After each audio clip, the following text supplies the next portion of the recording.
Welcome to Car Shopping Questions and Answers. My mission, if you don't know me, is to show you how to pay less for every car you get. New cars, used cars, leases, it does not matter. I teach a simple seven-step formula, a simple seven-step formula for you to make sure you never overpay for a car. And the first step is going to be, we're going to make sure we decide whether we should be buying or leasing our next car. The question of buying or leasing your car is a question about how long you're going to keep it. The second thing we do is make sure any car we have right now, we have to get the most money we can for it. That is a big deal. You cannot focus on the car you're buying without focusing on maximizing the value of the car you have right now. If that car was worth 8, but somebody talked you into taking 6, you lost 2,000. So we call that an equity assessment. Then we do something called deal focused budgeting to make sure we know what a great deal should look like. Then we make sure the car we're looking for, we go test drive it. We make sure it's a great car, do some very simple 5-minute research on it on Google. Then we move into step 5, which is getting 5 offers on every car. And then we move into paperwork. Then we take delivery. 99% of that is done from home. And that's why everything we teach is called Cars from Home. In fact, everything we'll be talking about is out my new book. It's a digital book called Cars from Home. It's 5-star rated. You can Google it, and you can get your copy for 75% off in the comment section on YouTube, in my TikTok bio. You will not leave the broadcast. You'll still be able to hear us. And in my Instagram bio and Facebook, we have a link for you to get your copy. So our first question comes from hold on one second. We'll get into our first question. Keep typing your questions, y'all. So Dolan's gonna pull them all in. I just got a message that we're having a little trouble with Facebook here. So our first question though is gonna be from Vanity on TikTok. She says she wants to lease. She wants to do it in her business name though. Okay, great question. We'll get to that in 10 seconds. Hang on one second. Okay, we're on the right page. Boom. Let me see. Got my internet connection. Thursday live. Let's go. While I'm doing this, you should be typing your questions. If you're looking for a new car, if you're looking for a used car, whatever you're looking for, Deshone, I don't even know what should I be looking for. You should be typing those questions to make sure that we can get them answered while we're on here. So let me just make sure. Live. Boom. All right, let's try Facebook again. Facebook might be giving us some trouble, but we don't like to leave anybody out. So let's go. Let's see if we go. All right, looks like Facebook is freezing. All right. I don't think we're going to be able to get around this right now. Broadcast failed. Okay, so we'll focus on YouTube. We'll focus on TikTok. And we'll focus on Instagram for now. We'll figure out Facebook later. Okay. So, and that's a good question. We'll talk about that 50,000 mile a year. That'll be the next question, Dolan. All right. So, Vanity, you want to lease. Let's talk about who leasing is for. Matter of fact, no, you already know you want to lease. So let's focus on what you talked about, want to put it in your business name. So I used to work for Mercedes. Some of you may know that. I used to work for Mercedes for 5 years. I worked for General Motors for 5 years. That's where I started my career. And then I went to Mercedes. I worked there for 5 years. Now, we had a lot of people getting cars in their business name, realtors, people who use the car for business. And then you had commercial leases. Then you had people who did like big business. They were putting cars in their business name and they needed commercial financing. General contractors, electricians, things of that nature. Most people, that's not going to be you. You're like the realtor. You are using your car and you're trying to see, well, can I put it in an LLC? Now, here's the problem that you need to make sure this is not you. We've never seen a day where anyone can come on and make a video, and if that video scratches the people's ear, if it's like, oh, that sounds like something I want to hear, then it could do well, and it could be totally wrong. So we have people telling people you can put cars in your business name, but the car is not going to be used for business. And here's the problem. When the IRS comes to audit you, they're not going to be around. So what you need to make sure of is if you are putting your car in your business name, you're actually using it for business. If you go and you get a couple hundred or a couple $1,000s a year in write-offs because the car is in your business name, and then you're audited and they ask you, well, what do you do with the car? And you tell them, well, I deliver cakes to my customers. I have a home business, but I deliver. Okay, great. Okay, that passes the test. Talk to your accountant. Talk to your accountant about this because I'm not an accountant.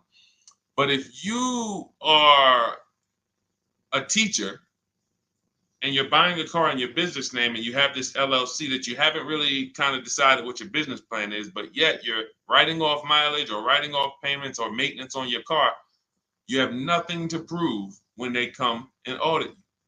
And you're not going to be able to say, well, I saw people. So it's just going to be a bad look. It's going to be very bad for you. So let's prevent that by just making sure that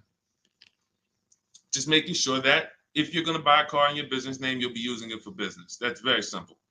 And if that's the case, then everything's easy. I didn't even know people were going to put the car in their business name until the deal was done. Most times, like, the realtors, the thing, people would just be like, okay, I'm going to put it in my LLC. Perfect. So what would happen is instead of a normal credit application, you do a business credit application and you be the personal guarantor. Now, some people may tell you, again, there's tons of videos out there. Oh, you can put a car in your business name. You don't have to guarantee it. I don't teach that stuff. I've dealt with people who had fleets of vehicles that could not get a car in their business name without personally guaranteeing it. They had 10, 15 cars. Now, after you get, they might have not known because there's people you don't need that much, but it's not just easy to do. Maybe there's one bank that does, but again, I don't teach that. So if somebody said to you, you can put your car in a business name, no problem, no signing, no personal liability, then I always say go learn from that person how to do that. What bank does it? What car can I buy to do that? But the majority of people you're going to see are putting cars in their business name because they're using it for their job or they have a company, and that's it. Buy your car, learn to get your car to pay the best price for it, and then when they ask, whose name are you putting it in? You're putting it in your LLC's name. Super simple. It's not a hard thing to do. It's really based on your credit, but let me tell you something very important. I learned this the hard way. When I worked for Mercedes-Benz, I had a guy who came in, he bought an S550 from me. And he said, putting in his business name, all good. Now we get to the point where he calls me maybe a couple weeks after, and he says, hey, did the finance manager put the car on my business name? I said, yeah, absolutely. He said, it's still showing on my personal credit. I said, really? Because the whole point of putting the car in the business name is if you have two cars in the business name, the income from the business should be making sure that those $1,000 in car payments don't come off your debt to income. Don't come from your when you go and apply for new credit. If they see, wait, you got all these car payments, we're not giving you any more credit. That's the purpose, is they should not show because they're under the business. But there are certain banks, and in 2019, Mercedes-Benz Financial was one of them, who even if you put the car in your business name, they're showing it on your credit report. And again, that wasn't a happy day for me, but the finance manager didn't know either. So it wasn't even like, it was like, so I've been telling everybody since then, if your goal is to put your car in your business name so it doesn't show on your personal credit, make sure you talk to a finance manager that works in that brand and you make sure that it is not going to show, because sometimes it does. Great question. Go ahead, Dolan. I see we got a lot more questions coming in, so let's keep it moving. What's going on, Alex Rios? Good to see you, bro. Yeah, good to see you. Vicky, good to see you, Anthony Lewis. This is from TikTok. What's the best way to buy a Tesla? So you can't negotiate a price on a new Tesla. It's one price. You're going to order the vehicle. You don't have to worry about overpaying for the vehicle. Here's what you do need to concern yourself with. How are you going to acquire it? Are you paying cash? If you're paying cash, then there's no negotiation. You go, you drop your check, no problem. If you're leasing it, you need to make sure that you're not overpaying for the lease. We have something we could see. All right, let's get into the meat and potatoes of paying less than everyone and making sure we don't actually overpay for anything. We have something, the 1% lease rule has been around forever. That means if I'm looking at a $40,000 car, when I shop, if I get a payment under $400 with no money out of pocket, it's a steal. In my book, I call that the steal. We have 3 different types of lease outcomes. The steal is 1% or less. The deal is between 1% and 1.5. Time to chill is over 1.5. So, because I saw these people signing terrible lease deals. If you look at your payment, divide it into the MSRP, take your down payment out of it. You got to put your down payment back into, you got to do some math to say, all right, what would it have been if I didn't put that 3,000 down, that 5,000 down, and you just do like a sign and drive? If you divide that payment into the MSRP and it's over 1.5%, there's no value there for 12,000 miles per year. We adjusted. We got 15,000. Jen just got it. She just got her 18,000 mile a year lease because we do high mileage leases. That as long as we still have a great deal, there's nothing wrong with, oh, I shopped my best offer. It was 1.1 or it was 1.2 or it was 1, and then I adjusted the mileage, and now it's higher, but still it's a deal because you have to have a deal before you adjust your mileage. But if you do that and your payment's over 1.5%, there's no value in leasing that vehicle. You're paying too much money for a vehicle you're giving back. Say, what's up, Parth Patel? Good to see you. Same thing with 4-year leases. Add up all the payments. You'll see. I had to create these boundaries because people didn't know they're overpaying. People didn't know why. It's too much money for a vehicle you're not going to own. Leasing is a value play. It's okay, if I'm going to spend $400 a month, what's the most vehicle I can drive for $400 a month? Well, some people for $400 a month, they're driving a $30,000 vehicle.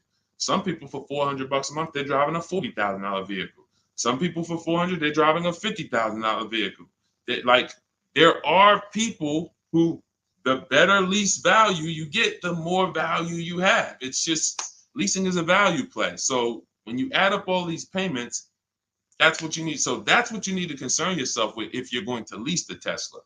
And if you're going to finance it, then you need to make sure that you are doing what we call the bank bidding war. I teach this in my book. If you want a copy of my book, you won't pay the $97 price. We have a book launch offer. It's 75% off. You can get your copy in the comment section on TikTok, on YouTube, or in my TikTok bios, or in my Instagram bio. It'll be in your inbox in literally 2 seconds. In fact, as soon as you pay, on that thank you page, you get 2 very important things. One is the link to open the book. I also email you a copy.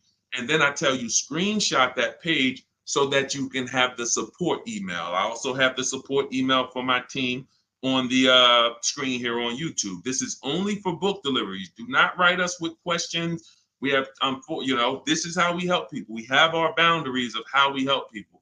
I don't take questions from email. That is to make sure you get your book, just in case you type your email wrong. But in there, I teach something called the bank bidding war. So the bank bidding war is when we make banks and lenders compete for our loan. Rates are high right now. Even when rates are low, though, you should be making, you know how many banks and credit unions want to compete for your loan, but you're not giving them a chance? What's up, Jakara? You're not giving them a chance? There's tons of banks around us, online banks, credit unions, and you're just only going to Navy Federal, or you're just only going to the dealership. If you save 1 point on it, if you buy that Tesla and you save 1 point on your interest rate, that could be over $1,000. If you overpay, depending on your loan, if you're going like $50,000, 2 points could be $3,000, $4,000. So we take, in order for you to get a great deal, remember this, and then we'll pull up the next question. In order for you to get a great deal, I'm gonna make this very simple for you. You have to know that there are 3 transactions to every car deal. Not every, but if you have a car to replace, when you trade a car to a dealership, that's 1 transaction. That's why there are companies out here that want to buy cars. They don't even sell cars. They just want to buy them. They're wholesalers, and then we have companies that want to buy cars. They don't care if you buy a car from them. They just say, "Can we buy your old car?" That's one transaction. Then there are banks who want to lend to you. They don't sell cars. Hey, if we could just, can we just get in on your loan? Will you give us a chance to? That's another transaction. And then buying your car from someone, that's a third transaction. So in order for you, so when you say, all right, I need to make sure I guarantee I got the best deal, then you need to start doing what we do, which is understand there's 3 transactions and bid each one out. You can't negotiate your way to a great deal, but you can bid your way to a great deal. We get tons of bids when we're selling our cars. People who come, look at our car, looks great. They go to the accounting department, write a check. Here you go. Enjoy. Then we bid out our bank, our loan. Hey, and they allow you to do this. The dealers don't want you to know this. The banks don't even want you to know this. The banks really don't want you to know this. They allow you to bid out your loan. You can have 15, 20 lenders within a certain period of time. We do it. It takes us 2 days. Once you get your car, you can have multiple lenders access your credit and give you loan offers. Multiple lenders. That doesn't mean you go to dealership to dealership to dealership and let them all run your credit. That's not rate shopping. That's car shopping. That when they look at your credit report, they're like, okay, this person's going to every dealership they can and just letting everybody run their credit. That'll drop your credit. But finding a car, locking it up, in your case, it's going to be a Tesla, if that's where you go, and then coming home and saying, okay, now let me let Chase run this. Now let me let community credit unions get a shot at it. Now let me let Navy Federal. And hey, now let me let Lightstream. And I have resources I recommend in my bank. I'm in my book. No one pays me. None of these companies pay me. I hold myself to being a journalist in the purest sense. No one's paying me to get mentioned. This is who we use. This is who I use. So we have to know who these companies are and give them a shot at our business. And then we see, then the dealer might have 13 more banks. Then some people would say, oh, I don't let dealers run my credit. Well, you don't realize something. Dealers have tons of leverage with banks. Dealers can call because they give banks millions of dollars in loans a month. So they can call if they're trying to beat a rate. If you come in, hey, this is my rate, 6.2. Oh, listen, I need to beat this rate. The problem is when you go and let them be your first offer. So when you get your Tesla, if that's what you decide to do, you need to make sure if you have an old car, you're bidding that out. CarMax, Driveway, Carvana, Kelly's Blue Book Instant Cash Offer, AutoNation, and Car Gurus, 6 offers in 20 minutes. Competing offers. CarMax, I'm going to say that again. Listen, everybody who's been on the stream, again, if this is your first time here, type the number 1. But even if you go credit union, see, understand, somebody said go credit union. If you're not making people compete, you can't. If you came out your credit union and you said, all right, I just got a loan here. If I said, hey, bet me $1,000 you couldn't get a better rate, would you take the bet? Probably not. Because you only let one person have a shot at your business. You don't know if this other credit union could have beat that. You don't know if Chase Manhattan could have beat that. You don't know if you did. There's 20 people that want to do business. So just to go in and say, all right, well, that's the credit union, I'm going to go with them. If they win the bid, then they got the business. But welcome to the first time people. What we do here is we bid. And you're going to learn that that's the easiest thing in the world. That's why car shopping from us. Look at people like Tote, BMW, $54,000 BMW, $690 a month, 1.26. She did it from home. Did it from home. Ended up saving $8,500 off, including the rebate. $8,500. Look, Benita, during the pandemic, I would love to honestly get someone on here who leased a Kia Telluride during the pandemic. I would love to see if your paperwork, if you did a no money down deal, I guarantee you're paying $800 a month, 700, 800, potentially 900 a month. Bonita got hers for 600 a month. Look, I always keep hers because some of you say, Deshone, when is the market going to get better? We've been making below market deals when there was blood in the street. That's it. As long as you know how to make people bid, you're going to get below market deals no matter what the market does. That's what, type a light bulb or type dollar signs if that clicks. The market wants you at the mercy of it. The market wants you thinking, well, all right, I think I'm gonna go in, Labor Day. All right, I know the holidays are coming up. That's marketing. They want showrooms full of people coming in thinking there's better deals this day, but there's not better deals. There's more competition for you. You have less room to negotiate when it's full, because the car sales people, when you start asking for too much money off, they're going to just escort you out because there's going to be a line of people behind you. Listen, Mr. Jones, hey, I'd love to do business with you, but we got people walking out the showroom. It's it's a busy day. We don't have enough salespeople. This is the best offer. It's less leverage when you go in there on a weekend. It's less leverage when you go in and the place is full. It's all perception. They're ringing bells. You're like, okay, everybody's buying a car. I don't want to leave here without a car. That all works against you. That's why it's not about the market. It's about you understanding that I can get great deals today when I learn to make people bid while I sit at home. And that's what I want you to get in my book, Cars from Home. It's a digital book. The reason it's a digital book is because I updated Vroom went out of business earlier this year. Had to update the book. Had I mailed you a copy of that would be irrelevant. But as soon as something happens, we go into the master file, update it. You got the new book. Vroom's gone, and you never even knew Vroom was there if you just got it. That's the whole point. Now you can get your copy. You can pull up the next question, Dolan. YouTube, I have a link for you. It's only good for 30 minutes, though. I'm not putting the welcome offer out there indefinitely because I'm incentivizing you to take action. The book is normally $97, worth every dime and more. That book is going to be one of the most valuable books to your bank account you ever bought. But as part of our welcome offer, you can get it for $97. You can get it for 75% off in my TikTok bio, in my Instagram bio.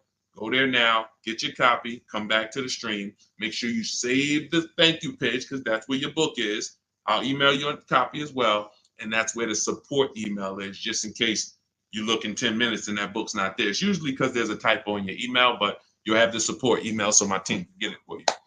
Okay, go ahead, Dolan. Shoot the next question up, brother. Okay. And could everybody who's enjoying the broadcast share this with one person? I appreciate you. Gail from YouTube, how are you? Should age be a factor if you lease or finance? That's a great question.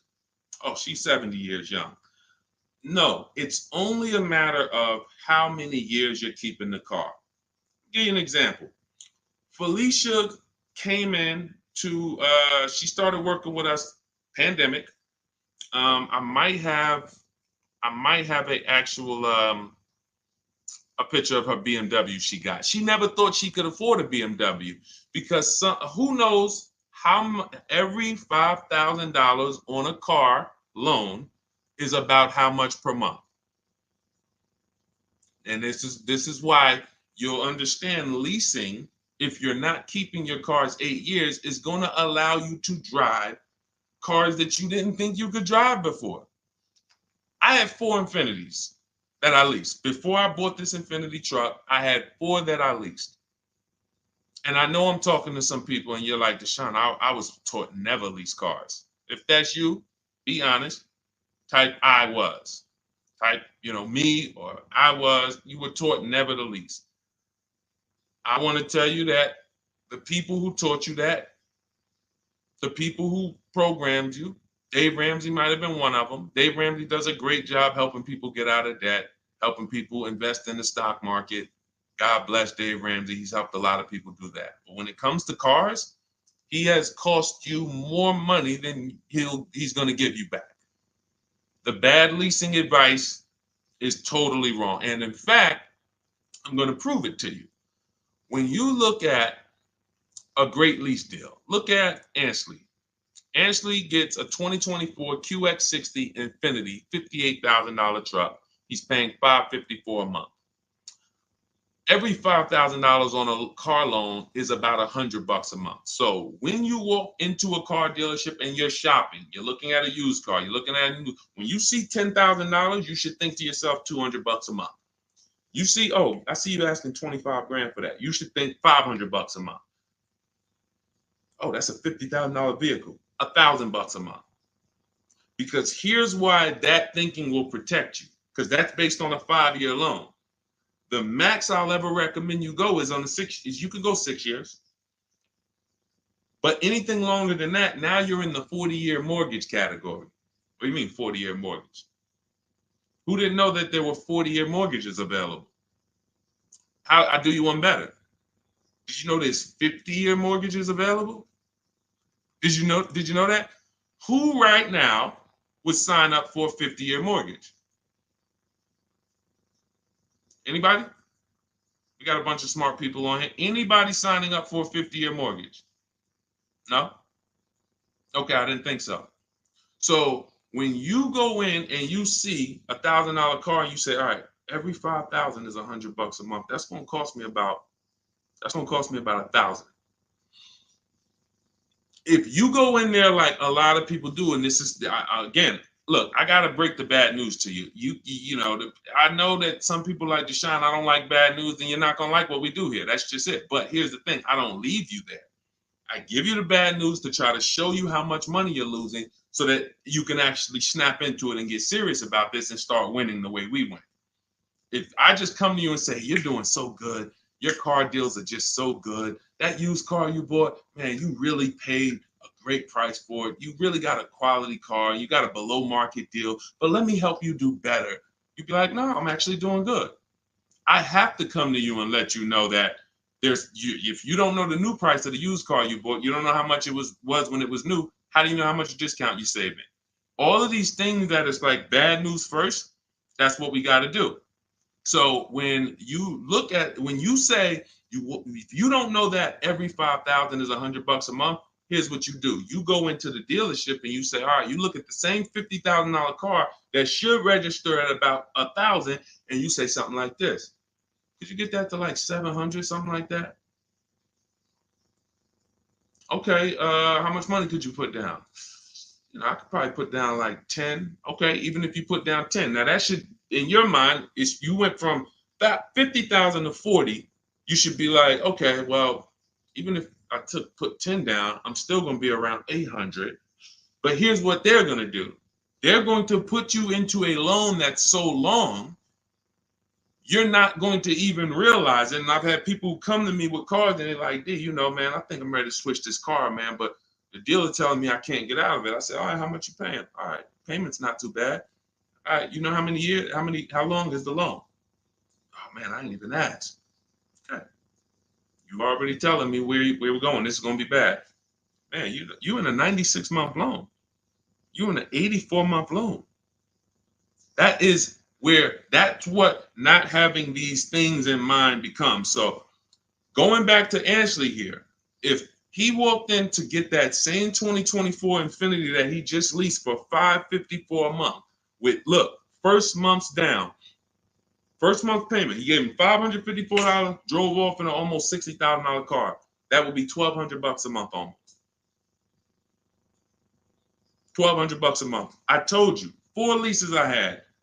If just Infinities. I had a G62 and then I had a Jeep Grand Cherokee as well. But 4 Infinity leases, these were $40,000 cars I was driving for under $400 a month. Cars that would normally cost, cars that people are out here paying $700, $800, $900 a month for. Because they believe the never lease a car lie. They believe, oh, leasing is renting. Okay, well, I'll be renting for 3 years and then I'm gonna go and switch it up, do something else, keep all this money in my household. You go ahead and do that. Oh man, the car broke down.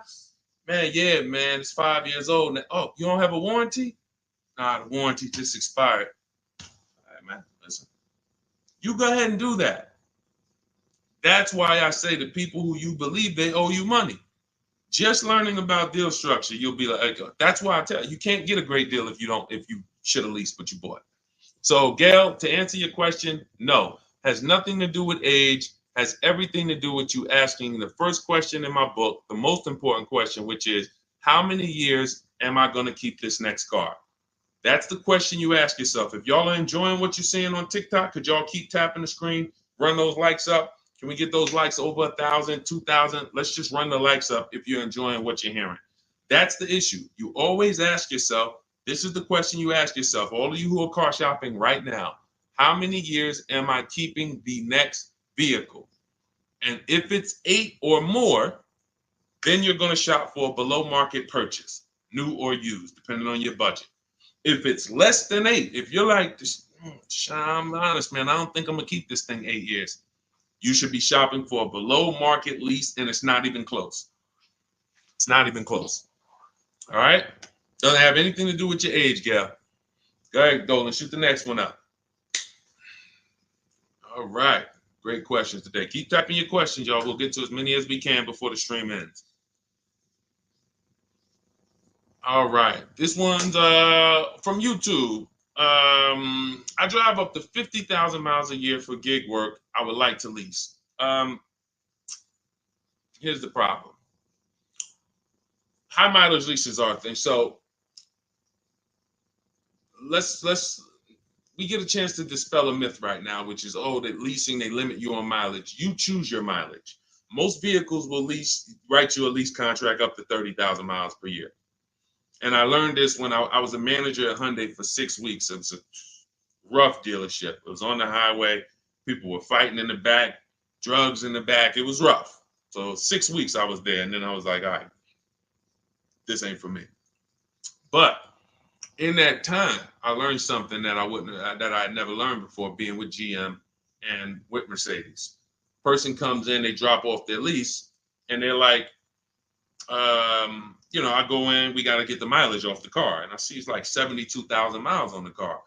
And I said, wait a minute, hold on. You lease this? He said, yeah, I always lease, because every time I used to buy my cars, I come back 3 years, 4 years, I always had tons of negative equity. I had to write a big check or roll that over, which I know because this is what I was doing with my clients. Every single car, hey, you got like $8,000 negative equity. You got to roll that over.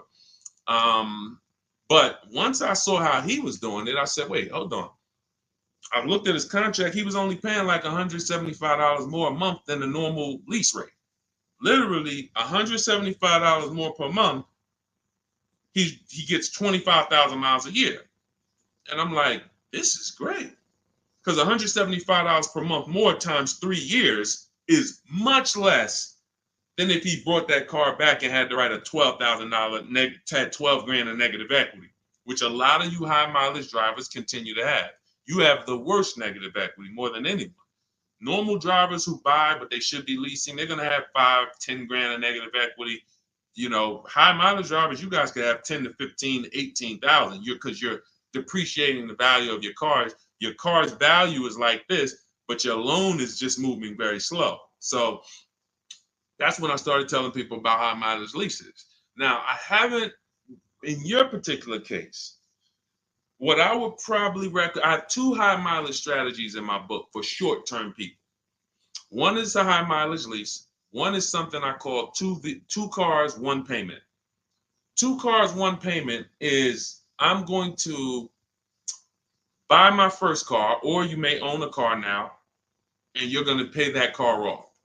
So let's say I'm you and I'm putting 50,000 miles on the car. You should be, quite honestly, paying these cars off sooner than later. You shouldn't be taking 5- and 6-year loans like everyone else, because I would assume with you putting 50,000 miles a year on a vehicle, that vehicle is making you money. So what you're doing when you take a long loan is you're just pushing your losses to the back. Instead of taking a shorter loan, like a 3-year loan, max 4, and then saying, okay, I'm going to drive 50,000 miles per year, 200,000 miles, I'm coming in, I'm going to turn this vehicle, and I'm going to have it paid off, though. What you're doing is say, all right, I want a lower payment. Instead of a 4-year payment for, $650, $700, I'm going to take a 6-year payment for $400. So what you're doing, you think you're winning, but you're actually losing, because it's like that extra $250, $300 a month you're making is actually not profit. You're just you're pushing your losses to the back, because when you come back in 4 years and that vehicle has 200,000 miles on it, it's going to be worthless, but your loan is going to be like 17 grand still. You're going to owe so much more money, and you're like, wow, what do I do with this now? You have to roll it over. So the solution would be to take a shorter loan, take a shorter loan, and then turn the cars when you're ready to. They're paid off though. So it's a couple years old, it might be worth 5 grand, 7 grand. So now instead of you actually having negative equity, taking losses in the back end, pushing that loss to your next vehicle because you're rolling it over, you actually have an asset now, 5 grand, 6 grand, 8, that you can use towards your next car. But it's all about knowing I'm going to take less profit per month. I'm not going to take the most profit per month and think that I'm going to be able to do this. So now, if you say, if the 2 cars, 1 payment strategy is, you would actually pay off 1 car and then you lease a nice car. So you maybe lease, once my first car is paid off, it has 2, and that first car needs to be something that is known for going 300,000 miles. Literally, very, very important. That first car, you need to, it's Honda, Toyota, something that you can look at the records and say, yeah, these cars go 300,000. Because once you actually get that 300,000 on that car, you still may want to keep it, because it's highway mileage. It's highway mileage. So I'm gonna have my car that I put my mileage on. I'll put maybe 25,000 on that Honda a year, or even 30,000, and then I'll have my lease that I lease for like 15,000 miles a year, or 20,000 miles a year. And then I got my nice car I switch every 3 years, and I got my lease car. I got my mileage car to balance it out. That's 2 cars. You're always gonna have 1 payment. So that's really 2 strategies for you to consider: buying a car, taking out a short loan, switching the car every 4 years or so, and not leasing. Just literally run the miles up, make your money on it, come back, do it again. But do not buy these cars and put 5 and 6 and 7 year loans on them at all. That's what most people are doing, by the way. All right. Go ahead, Dolan. Great question. Great question. I love this stuff, man. I love this stuff. Kino, I see you. Armando Lara, if you're enjoying the stream, type $signs.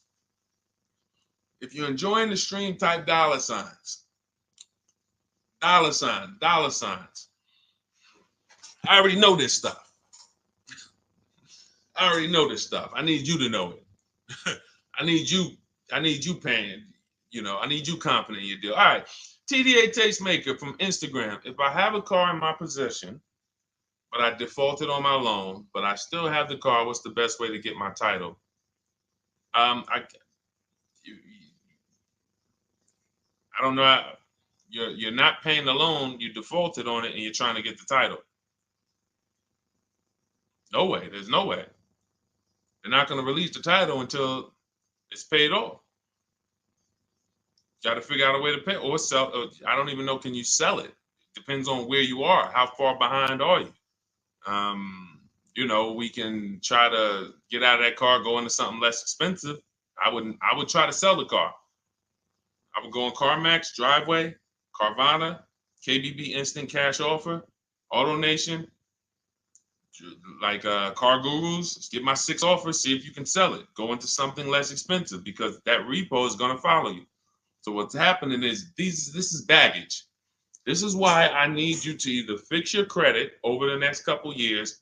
You can follow Shonda Martin. Y'all know I recommend her all the time. She's just like me, but she does credit. She'll get on, tons of hours of information. She helped me, just little tips she helped me. I went like another 50 points on my credit score, just stuff I didn't understand, because I don't study credit. You know what I mean? I'm not an expert in credit. Even though credit involved, think about that. Credit is a big part of what I teach, but I don't go into credit because that's its own subject.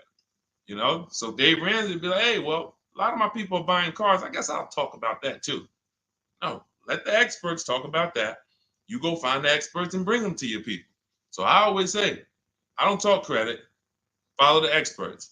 But when there's negative equity and bad credit affect your car deals.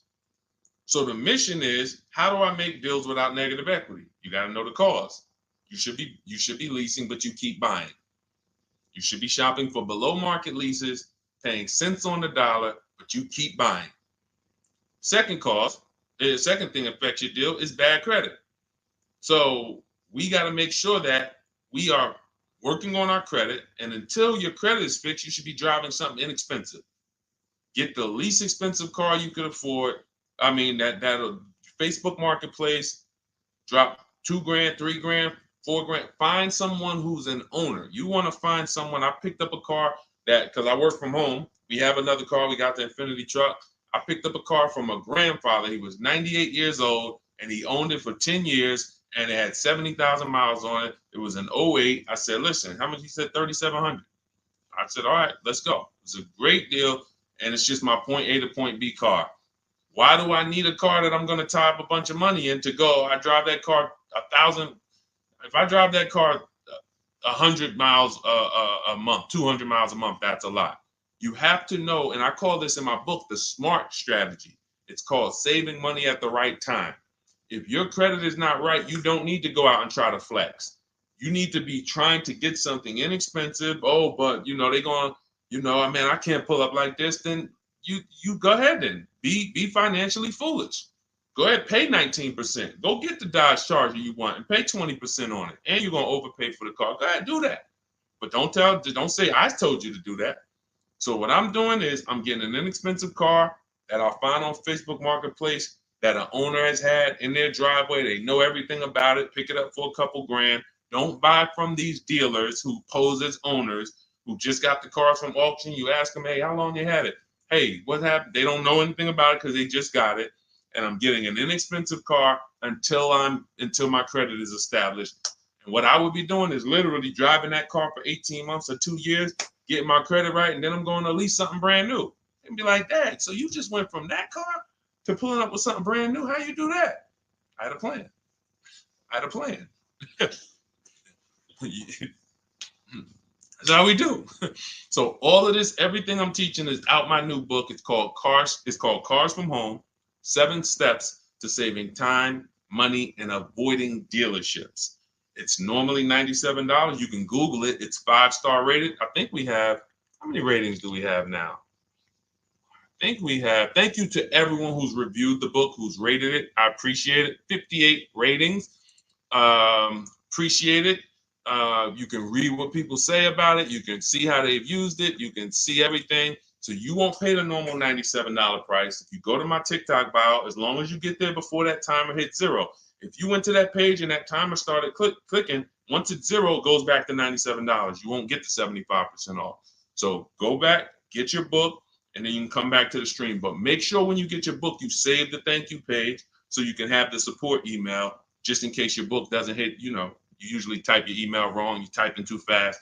We'll make sure you get it. And then on YouTube and Instagram, you go to my bio, get your copy. YouTube and Facebook, we have a comment for you in the link.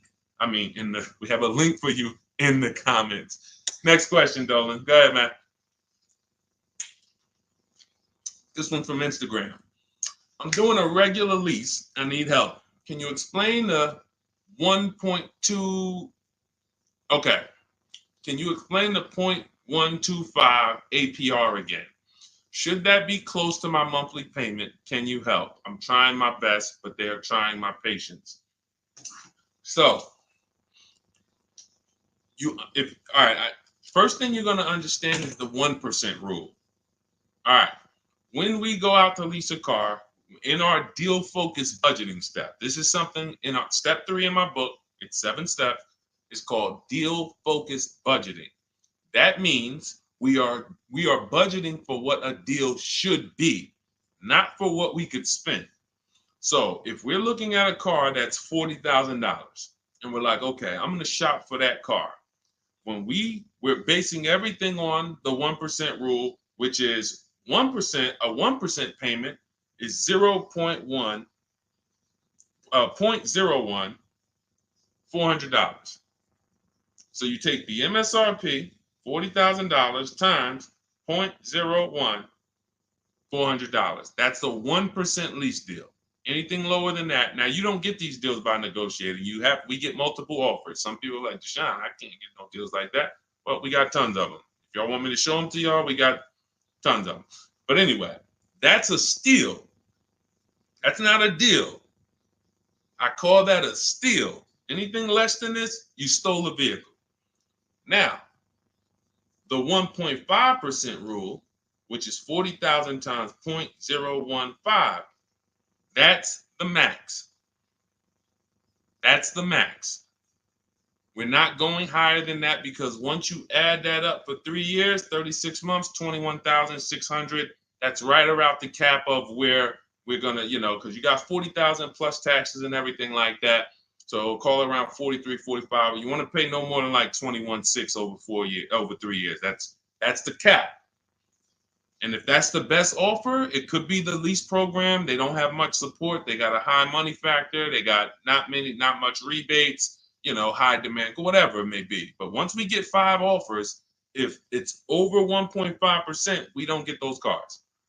So now what this person's asking about is that middle point, which is 0.0125. So we take the 40,000, we say 0.0125, that's going to be 500. So anywhere under 1.5 is a deal. Anywhere under 1.5 is a deal. The lower it is, the better it is, the more value it is. But the lower it is, how does it get lower? You're not negotiating it lower. You're getting once you see all your offers, if your offers, and again, I don't know your name because it's not on here, but if your offers aren't $175 to $200 a month difference, then you didn't shop right. When you're looking at those 5 offers, thank you. I see everybody sending gifts on TikTok. I appreciate it. I forgot. And can y'all double tap the screen? Just get those. Can we get to 1,000 likes on here? Can we get to 1,000 likes on here? Can we double tap? Can we just keep tapping the screen? If y'all enjoying y'all spending time with us, can y'all help us get to 1,000 likes? Appreciate y'all. So this is where this is a midpoint. But here's what you don't do. You do not go into the, y'all done flew. Y'all about to fly past 1,000. Look, on 10 seconds. Shout out to TikTok. Appreciate y'all. All right, so you don't go in a dealership and say, oh, well, get me to this. I want to be at 1.25. I want to be at 1.5. No, you don't do that. Because here's the thing. Ansley, he got a 1% lease deal on this Infiniti. Look, Jen on her Subaru. She just on her Honda CRV hybrid. She got a 1.3 lease deal, $512 a month, $40,000 vehicle. You don't go in and say that. You shop the offers from home, and if y'all want to do it manually, you can talk to sales managers. You can try to get this done manually. We do this totally by email without talking, because I know you probably don't like talking to car dealers. Am I right? Would I be right by assuming that? So she didn't know that her lease was going to end up at 1.3 when she shopped. Ansley didn't know it was going to be 1%. Look, Kimberly got a Maserati. Let's go to some luxury vehicles, because sometimes people think, oh, well, remember, I worked for Mercedes before I came and started teaching. So the formulas are the same, whether it's a Bentley, whether it's a Rolls Royce, the formulas and the principles don't change of multiple offers. Look, Kimberly gets a Maserati.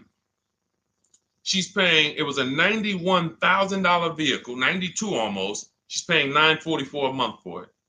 It's a Maserati Grecal Modena, $92,000 vehicle.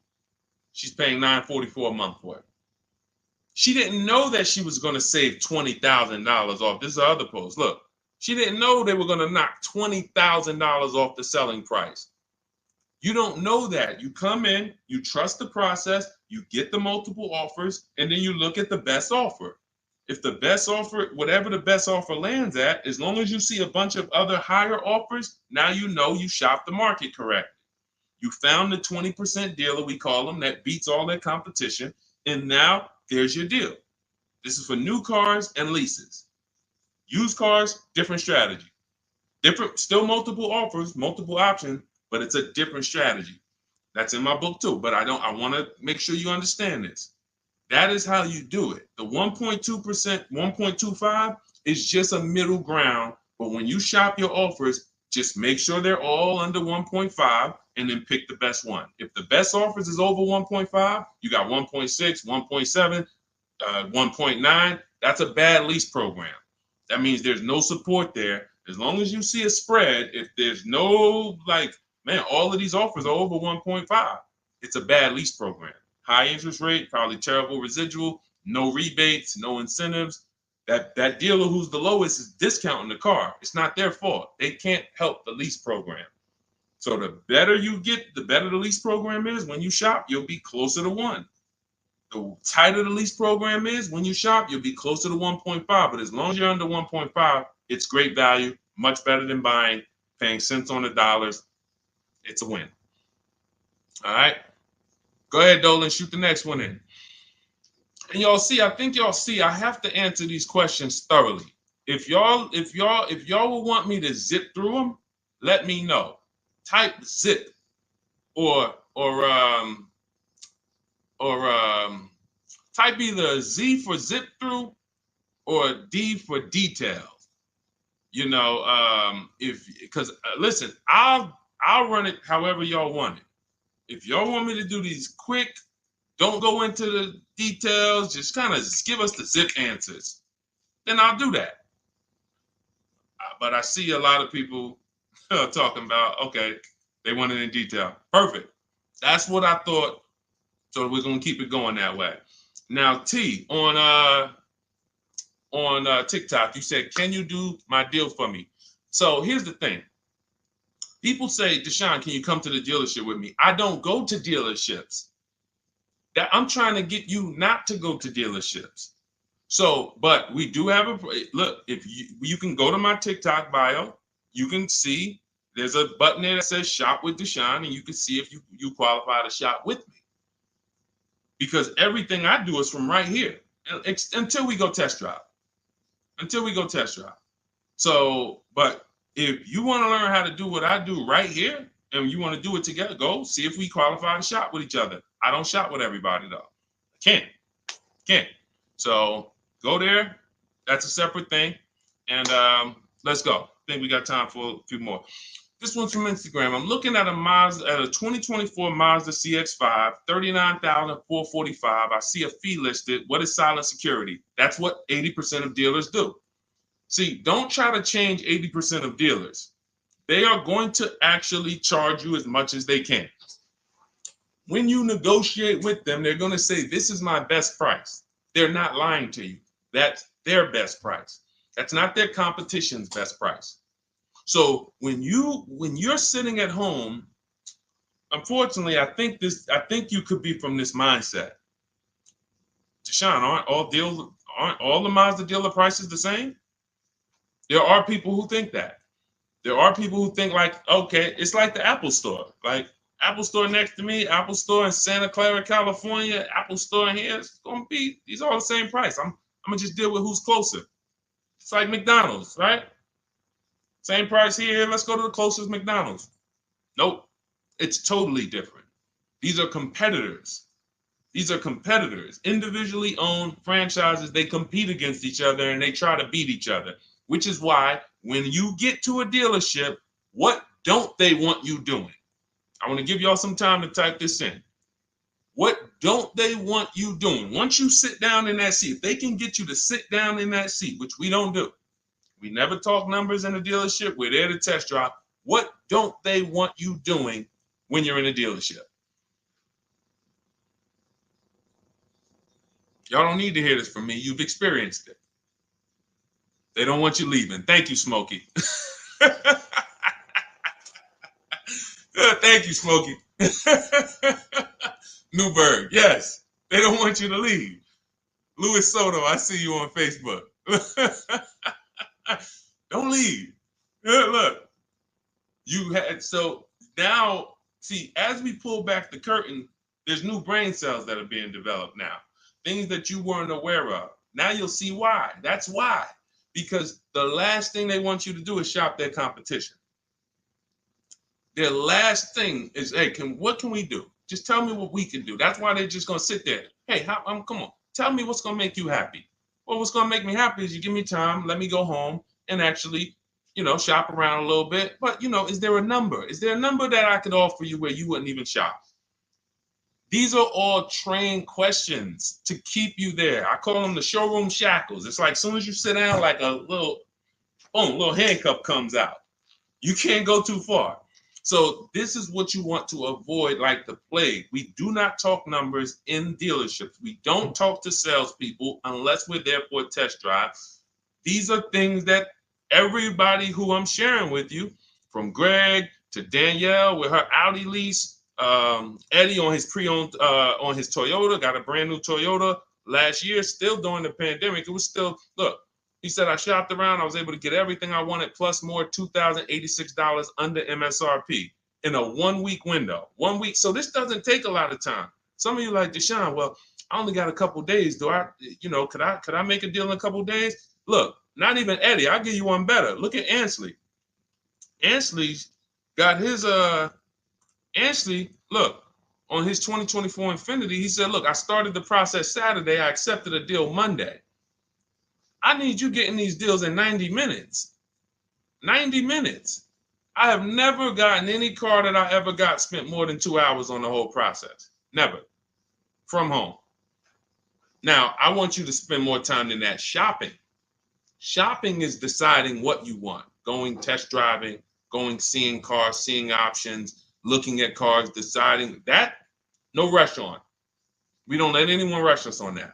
But when it comes time to get the below market deal, 90 minutes. We got the internet. Why should it take me more? We do everything we do. So look, 2 days, Ansley did it. This is what you have to do. Like, get out of that old process of being trapped in dealership and realize, Messing King, the dealership you're looking at is just one of many. The whole area around us is one big marketplace. If there's 25 Mazda dealerships around us, you're going to know. I'm talking to all of these people. They're fighting for my business in my email. They blowing my email up. They all want to sell me a car, and may the best dealer win. It's empowering. It's beautiful. So everything is in my digital book, Cars from Home, 7 Steps to Saving Time, Money, and Avoiding Dealerships. You can get your copy for 75% off as part of our welcome offer. How the heck did we go from 500 likes to 3,200 likes on TikTok? Shout out to y'all. We on 2 TikTok channels right now. But y'all done blew this one up. Appreciate y'all. In my TikTok bio is your copy of Cars from Home. You'll also get the bank bidding war blueprint for those of you who are financing, and teach you how to make banks and credit unions bid, and everything step by step. You won't pay the normal $97 price. You get there before that timer hits 0. You'll get it for $24, which is 75% off. Same thing in Instagram. Go to my Instagram bio now. Before the timer hits 0, you only got 30 minutes. Get your copy for $24 instead of $97. And on YouTube and Facebook, we have a link in the comment for you guys to get yours for 75% off. All right, Dolan, let's roll with I think we got time. Let's see how many. Go ahead, shoot the next one up. Looking at the clock. I have front bumper damage on my Ford EcoSport and 3,500 negative equity. What should I do? There's only 2 things you can do to get out of negative equity and into a new car. One of them, there's 3 things actually, but one of them doesn't get you a new car. Negative equity, I call the bad credit for people with good credit. It's the only time I see people will walk in the dealership with a 750 or 800 score, they leave with no car. Negative equity stalled the whole deal. So what you want to do is you get your bids, Young King, you get your bids from these companies, CarMax. This will take you 20 minutes. This is step 2 in my book, the equity assessment. We need to know what the real equity is, what the real negative equity is, and we don't do that based on an algorithm typing in 2,000 this, and then in 5 seconds This says, oh, your vehicle's worth this. Now go fight for it. No, we get offers. So you're going to go to CarMax, Driveway, Carvana, Kelly Blue Book, Instant Cash Offer, Car Gurus, and Auto Nation. You get those 6 offers. Now, the best thing for you to do is to close the gap and pay the difference. So whatever your highest offer is, if you have the money, I will pay the difference, because none of those higher offers are going to be as good as no dealer is going to be able to get close to your highest offer over there. Now, a thing for you is if all your offers are under 10 grand, you can list that car on Facebook Marketplace. I would sell it privately if the offers are around 10. Once you get to like a $12,000 car on Facebook Marketplace, you're really limiting your options because people need loans. So not too many people can come in and stroke a check for 10, 12 grand. So your buying pool is going to be limited. But I would go that route, because if they come in and they pay you $2,000 more privately, now you might only have to come up with $1,000 or $1,500 to close the gap. I would prefer you to do that, because then you get to do a clean deal. You get to go shop for a car, or when you're shopping for your car, once you get it, you're selling your old car to this buyer, and your deal is clean. You don't have to roll any baggage over. Now, if you can't pay the difference, you now have to bring baggage over. And unfortunately, you have to do what we have a curse word here. We don't say it much. I don't like to use it. It's a curse word. It starts with a T. Does anybody know the word that we use? Something we don't do. We don't do. But you're going to have to do it if you can't pay the difference between the negative. Thank you, Ivan. Trade. Thank you. I love my people. Man, listen, man. I love the people who locked in. You could tell the people who just like, man, Deshone, listen, I hear you, bro. My money's important to me. I can't be out here on a stream with you and not be getting what you're saying. Like, my money means something to me. Correct. Trade. We don't trade, because again, you're not going to get the most you can get for your item trading it. You get the most doing what I told you to do over the last 90 seconds, which is putting it on the market, multiple offers, competing, blah, blah, blah, blah, blah. So if you have to trade, then what would happen is you would have to shop for your vehicle, get your best offer, and then once you get your best offer, you would have the used car manager look at your car and say, okay, we're going to roll that over. So, if your best offer over here would have resulted in $3,500 in negative equity, when you get your best deal here, they're going to now, it's probably going to be $5 grand in negative equity, because they can't pay those prices that Carvana and Driveway and Auto Nation, they can't compete with that. So now here's what you also could do, which I hope you don't do. You can go into a dealership and just say, hey, can you trade me out of that into a new car? I want to lease or I want to buy something. And they'll pretend you won't even understand the numbers. They'll just be like, all right, what payment you want to be at? You won't understand how much negative equity you have. You won't even understand that. Yo, dad, y'all, how I end up with 6,000 negative equity from y'all? Oh, because you just let them merge the deal. You gave them 2 chances. So what we do is we shop for our new car, get our bids, or if we're looking at a used car, we use my multiple marketplace strategy in my book. We get our deal. We find our best used car. Once we lock it up, now we already know those prices. We know what our all-in price looks like, because whenever we get a price, we get it all in, taxes, everything in. And now it's like, all right, can you tell me how much you would pay me for my car? So now it's like, oh, okay. Now you can see, oh, it's 3,200 in negative equity. You need to see the numbers. You don't need to. I want you to see them so that no one can be pulling the wool over your eyes when it should have been 3,200 in negative equity, but they're going to turn it into 6 because you just came in and said, all right, y'all get me into a car. Just make the payment nice. So we always separate our transactions and bid them out, even if we have negative equity. That's not going to change. But in your particular case, if you have too much negative equity, you can't pay the difference. You lose the ability to bid out your car, which is a major part of what we do. We bid out our car so we can maximize that. If you can't pay the difference, you now have to trade, and one step of the bidding process you can't do, which is why I say stay out of negative equity. You should be going into a lease. It's no way. Only people who should be going from negative equity to another finance is if you had an emergency. which means like, okay, Deshone, I had a small car and my wife just had twins. Like, I had a two-seater, I had a coupe. She's having twins. Now we need a bigger car. I was going to keep it 8 years. I was going to keep the car 8 years, pay it off, keep it. But now this doesn't work for me anymore. The next car you buy needs to be kept 8 years, because if you go from negative equity, go finance another car, not lease it, and then take out another 6-year loan, and then 3-4 years in, you're like, okay, I'm gonna switch again. Now more negative equity. Instead of 35, you're gonna be at like 7 or more. And then, oh, let's roll that over. And it's just a repetitive cycle of always having a car payment, never paying the car off, and always have it paying for your old car in your new car. Negative equity, the devil to your car deals. The bad credit for people with good credit. Stay out of it.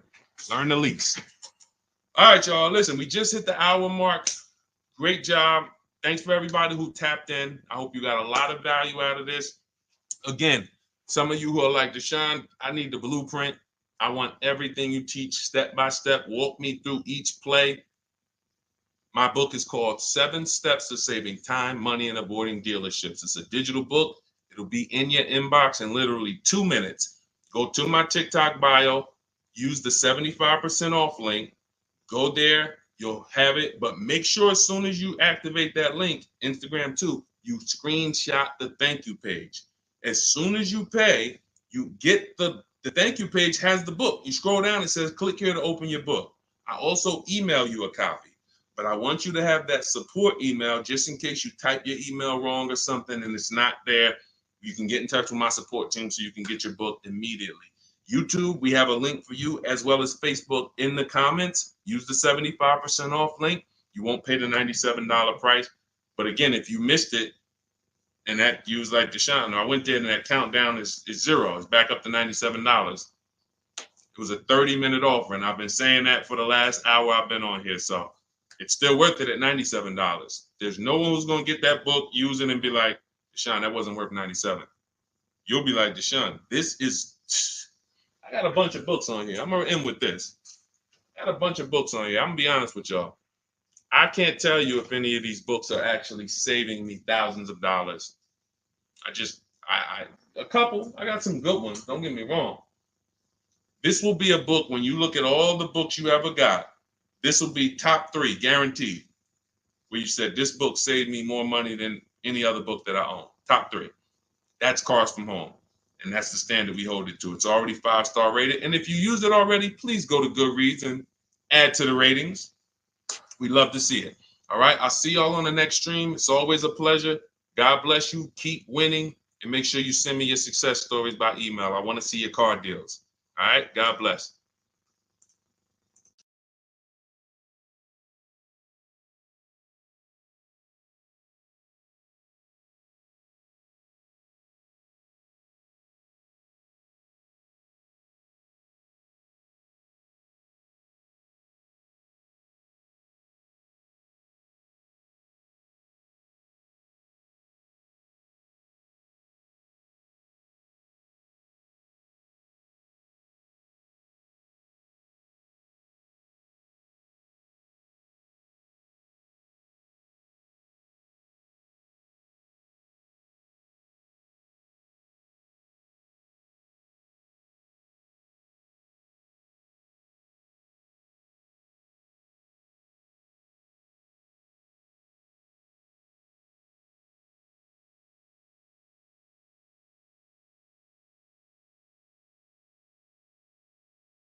All right, we're live with car questions and answers right now. If you are car shopping, I want you to type a 1 in the comment. Right now, everyone's overpaying for cars. It is absolutely, it's crazy what I'm seeing right now. And as someone who spent 14 years in the car business, I cannot believe that people used to take car buying. People used to get okay deals. Back then, people weren't getting, hammered the way they're getting hammered now. But I see these deals. I get DMs all the time. People are sending me the prices they're paying, and I can't believe it, and I want to stop it. So what we'll be doing right now is making sure Anyone who's shopping for a car, I want you to start asking your question. We got our first question coming from TikTok. As you come in, share the broadcast with some, if you enjoy it, if you're enjoying what you're hearing as we talk over the next hour, tag someone in, because most likely one of the people that I'm talking about who's out here overpaying for cars is someone you know. So no, I guarantee you no one will ever be mad at you sharing my page with them. I don't tell jokes. I don't waste time. All we talk about is thousands of dollars and how to make sure you keep it in your pocket. This whole live will be sponsored by my new digital book. It's called Cars from Home, 7 Steps to Saving Time, Money, and Avoiding Dealerships. Everyone who types a 1 in the comment on Instagram and Facebook, I'm going to send you a link to get your copy at 75% off. Everyone on TikTok, you want your copy 75% off. It's an instant download. You go to my TikTok bio, you won't leave the broadcast. And everyone on YouTube, we have a comment pin for you so you can get your copy for 75% off. That's the blueprint. That's the guide. That's the step-by-step for leasing, purchasing, new cars, used cars, high mileage strategies, bad credit strategies, all step-by-step so that you can have the blueprint to make sure you're not one of these people out here that's overpaying. Okay, so first question came from Coral on TikTok. Will better incentives be coming out by December? You never know what incentives there are. People will lie to you about incentives. And in fact, when you walk into a dealership, if you ask them, do you have any incentives this month? What do you think they're going to say? Even if they don't have any, they're going to say yes. Because they're never going to say, no, we don't have any, come back next month. You'll never hear that. So how do we know what the real incentives are? And just so I can be clear, because I want to talk in a way for the most, even if we got high schoolers on here coming out of high school and want their first car, I want to talk in a way you can understand this. In fact, you might get this more than some of the adults who've been programmed a little harder because, you know, they've been doing the same thing for years. Incentives or rebates and low interest rates and anything the manufacturer puts on a car to help it sell more. So it could be a military rebate. It could be a conquest rebate. Conquest rebate is a rebate for a competitor's car you own. So if you're buying a Lincoln and you have a Jaguar, they might have a conquest rebate, a loyalty rebate, dealer cash, which is not a rebate. It's just literally cash that the dealers get to make deals with. It might be $1,000, $3,000 dealer cash. Federal rebates, we're seeing a lot of that with electric vehicles. There's no obligation for them to tell you about any of this stuff. If you go in there and you get a car and you didn't know any of this stuff existed, it's buyer beware. You lost. You don't get to sue anybody and say, wait, guys, I found out you guys had $7,000 in rebates you didn't tell me about. That's why it's our job to make sure we are getting the actual rebates. And how do we get it? We must shop multiple offers. Any car, and right now I'm talking to people. This is a new car and used. Some of the questions that we're going to get are going to be for new cars, leases. Some of them are going to be for used cars. This is a new car question. This is a lease question. Anytime you hear somebody really focusing on incentives, the only incentives you really get for used cars is if you're buying a certified used car, you might see a low interest rate. That's really one of the only incentives. A certified Honda might have a 1.9 interest rate. You're not going to see that. You're not going to see any rebates off a used car.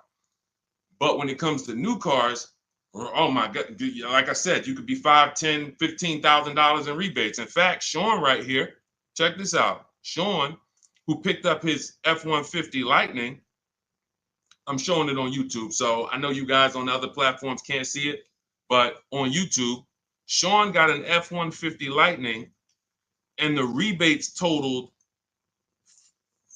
$15,500. When I worked for Mercedes, I sold a Maybach. It's actually called Maybach, but you know, most of you guys probably know it as Maybach. It had a $20,000 rebate on it.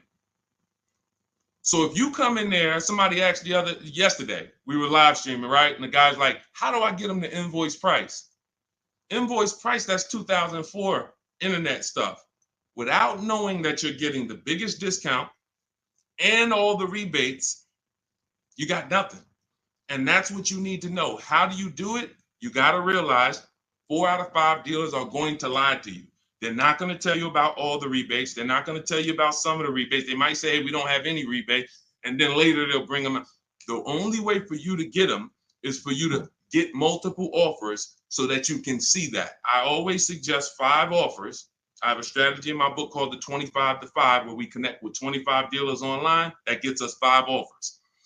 If you want to do it manually, you can pick up the phone, you can call, only ask for sales managers.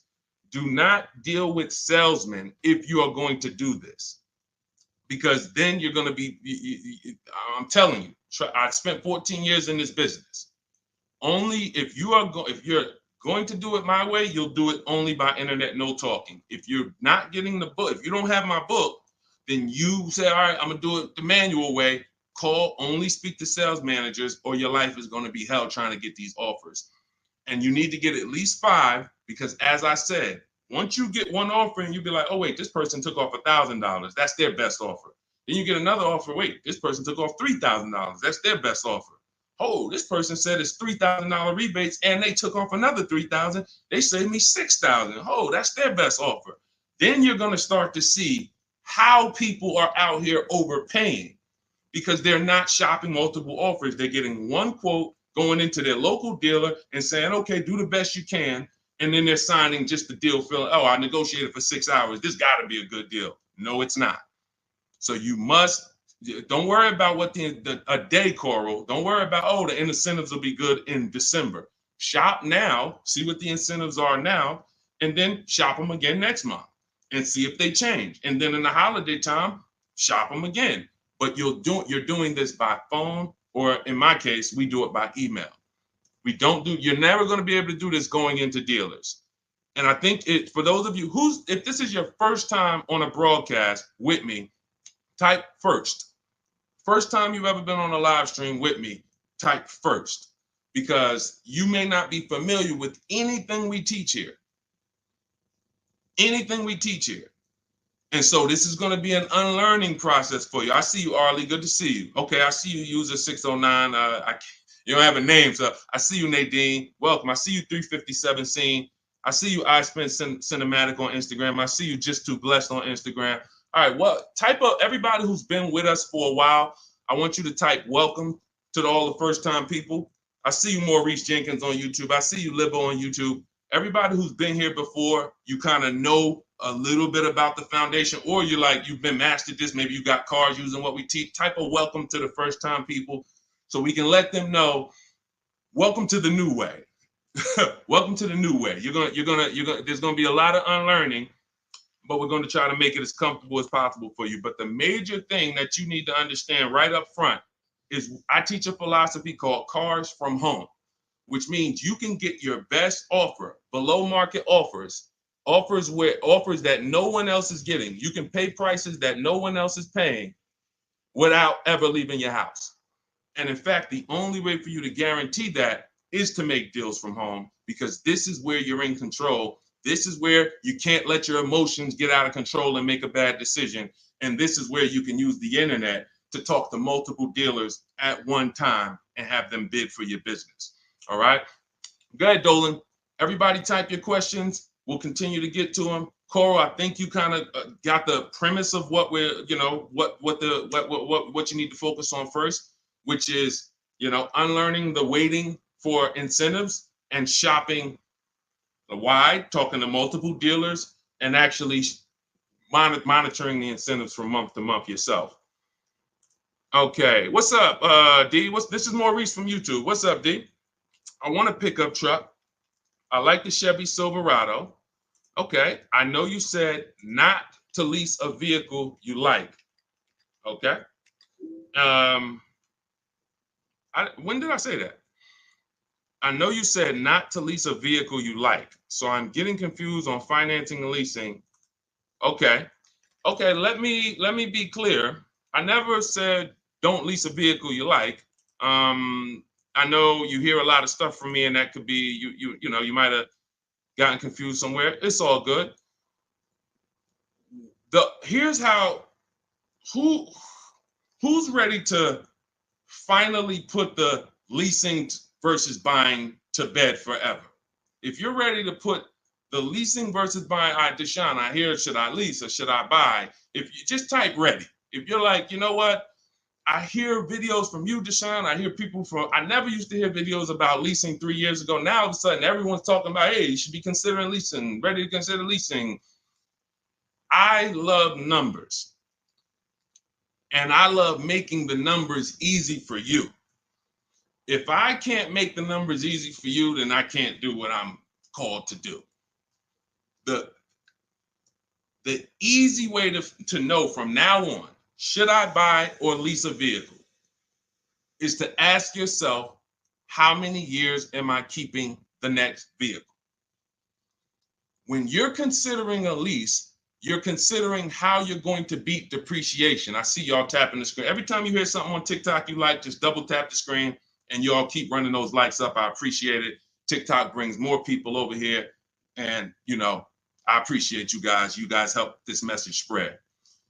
You need to ask yourself, this is the first question. In my book, some of you have it, my digital book, Cars from Home. The first question before anything, before what car I want, is how many years am I keeping the next car? Because when you are getting a depreciating asset, you have to look at it like this. Every time you buy a car, I want y'all to think about this. What is this, Deshone? This is depreciation. If you buy a car today for $40,000, how much is that car worth in how much is that car worth in 5 years? Throw some numbers out there. You buy a car today for $40,000 in 5 years, average miles, how much is that car worth?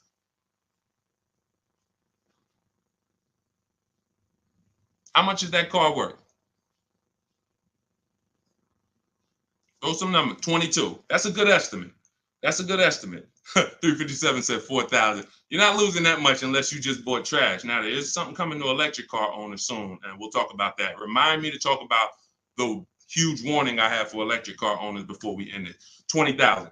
Now, check this out.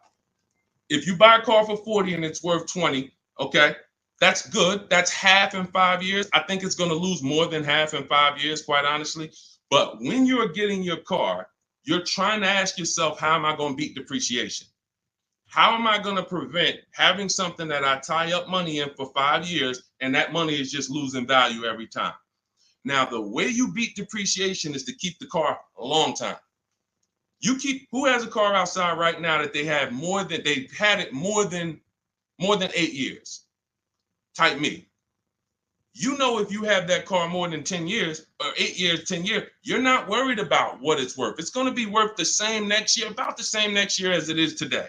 That means you beat the depreciation. That means your depreciation is no longer like this. It looks like this. Today, your car is worth $8,000. Next year, your car will be worth $7,500. You're not losing that much value. Now, if that's not you, Deshone, I don't keep a car that long. 8 years, are you kidding me? No way I'm keeping a car that long. You should be shopping for a lease. Because when you get a below market lease, let me show you what a below market lease looks like and why there's no comparison to a below market lease versus a person who's buying. I'll take a random deal. Let's take Rosalie's deal. Rosalie she just got an Infiniti. I'm showing it on YouTube. Y'all can't see it, but I'll spell it out for you. She just got a $60,000 Infiniti truck. She's paying $592 a month, no money down. She gave him $592, drove off. Now, she got that price by getting multiple offers like I teach. You're not going to walk into a dealer and get that price. She contacted dealers online, had multiple dealers submit offers. The best dealer came in at $592 for a $60,000 vehicle. That's what we consider a 1% lease or less. Major value is the 1% lease rule has been around for a long time. $592 a month for a $60,000 vehicle. On the opposite end, we got people going out buying that $60,000 vehicle. If they did no money down, that's a $1,200 payment. So it's not even close. And it comes down to depreciation. All you have to ask yourself is, am I going to shop for a car that I'm keeping more than 8 years? If so, I'm purchasing. Don't think about leasing. It's not even important. Don't even think. People say, Deshone, you think everyone should lease? Absolutely not. If you're somebody who has the discipline and values to keep a car 8+ years, you should not be leasing. You should be shopping for a below market purchase, new or used. But if you're not keeping a car 8 years, you are spending thousands of dollars more than a person who's getting great lease deals. It's not even close, thousands more every year. And they're driving better cars than you. So Maurice, the only question you need to know about leasing is, are you going to keep this Chevy Silverado 8 years or longer, or less than 8 years? If less than 8 years, you shop for a lease, brother. Okay? Go ahead, Dolan. Next question. That's the formula, guys. That is the first question you ask yourself. The buying versus leasing question. How am I going to beat depreciation? Nothing more important than that. Got to put your deal on the right foundation. Okay, this is 777 from TikTok. They repoed my car. Do I still have to pay for the remaining balance? Well, that's a credit situation. When they repo your car, it's going to end up on your credit, and until you settle that balance, it's going to be there as a repo, and it's going to hurt your credit more. So at some point, you're going to have to deal with that. It's not going anywhere. So what a lot of people, and I would tell you, everyone who's having credit issues, you should be following Shonda Martin, Road to 750 Plus on Instagram, on TikTok. She's on every platform, and she teaches. She's basically the me of credit. All she does live Q&As. She can, go rapid fire Q&A. And when someone can sit on a live and answer questions on the fly, like random questions, that's when you know they're an expert in their subject. And I've seen her do that dozens of times. So you should be following her to see how to deal with that repo in the best way. But for sure, it's not going anywhere until you handle it. Go ahead, Dolan. Next question. All right. This is called RAV4 EXL Premium versus CRV EXL. Which is better to negotiate discount with at a dealership? There's no way to know that.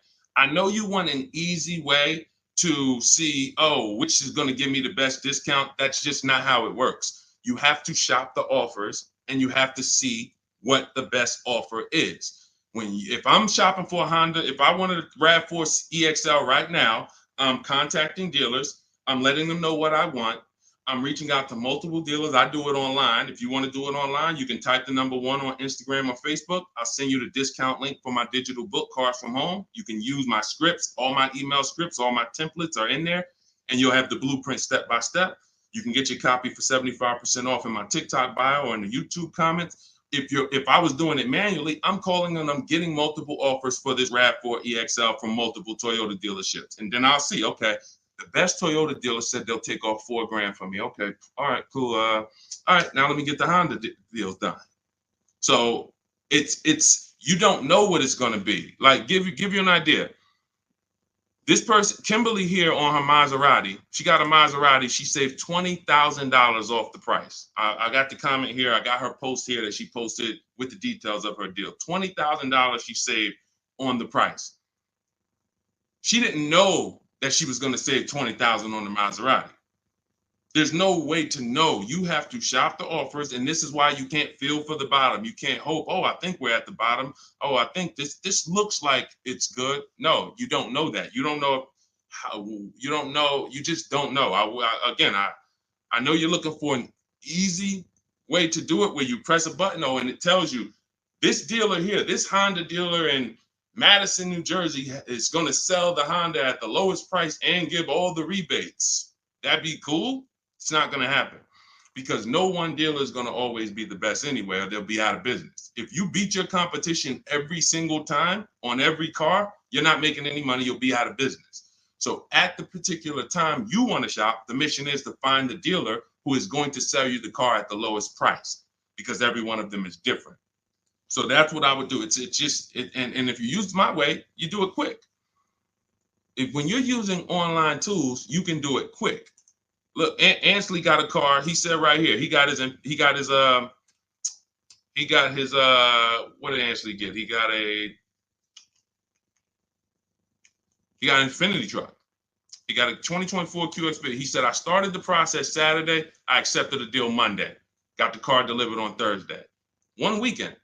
Started the process connecting with dealers on Saturday. Had offers coming in, accepted an offer on Monday. He got a 1% lease deal, $554 a month on a $58,000 vehicle.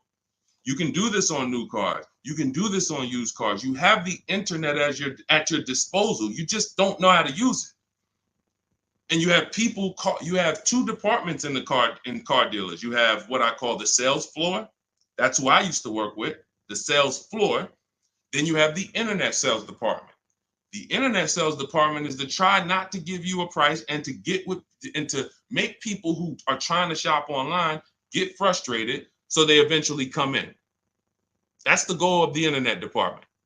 And you have to know that the reason why it's hard for you to get quotes online is because you don't know what to give a dealer to get quotes. You don't know, you got to give them your zip code so they can work the tax. You don't know, they need to know what vehicles are in your household. You're getting defensive. Hey, why are they asking me for this?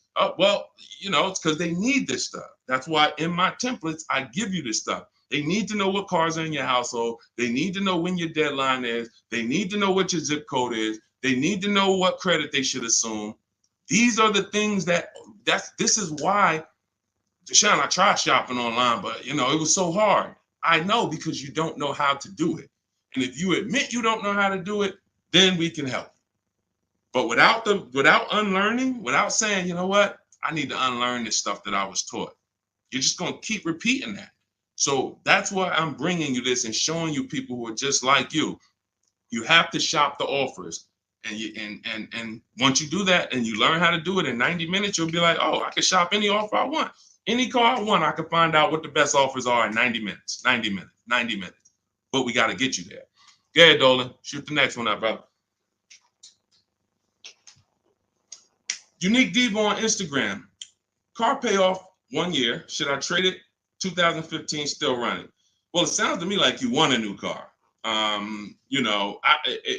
Look, the cost of replacement is expensive. If you're considering replacing your car, I always say it's always cheaper to keep it. It's always cheaper to keep it. If you can put, do you have a local mechanic? You should. Everyone who has a car, especially an older car, you should have a local mechanic. Why?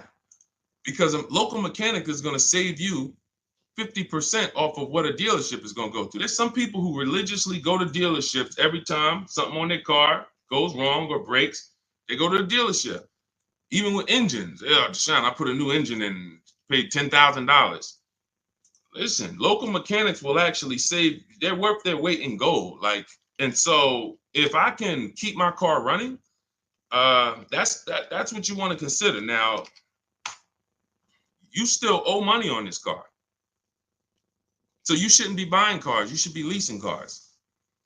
Because anyone who is replacing their cars while they still have a payoff should be leasing. That's a clear indicator. There's many indicators. I gave you one. If I'm not keeping the car 8 years, I should be shopping for a lease.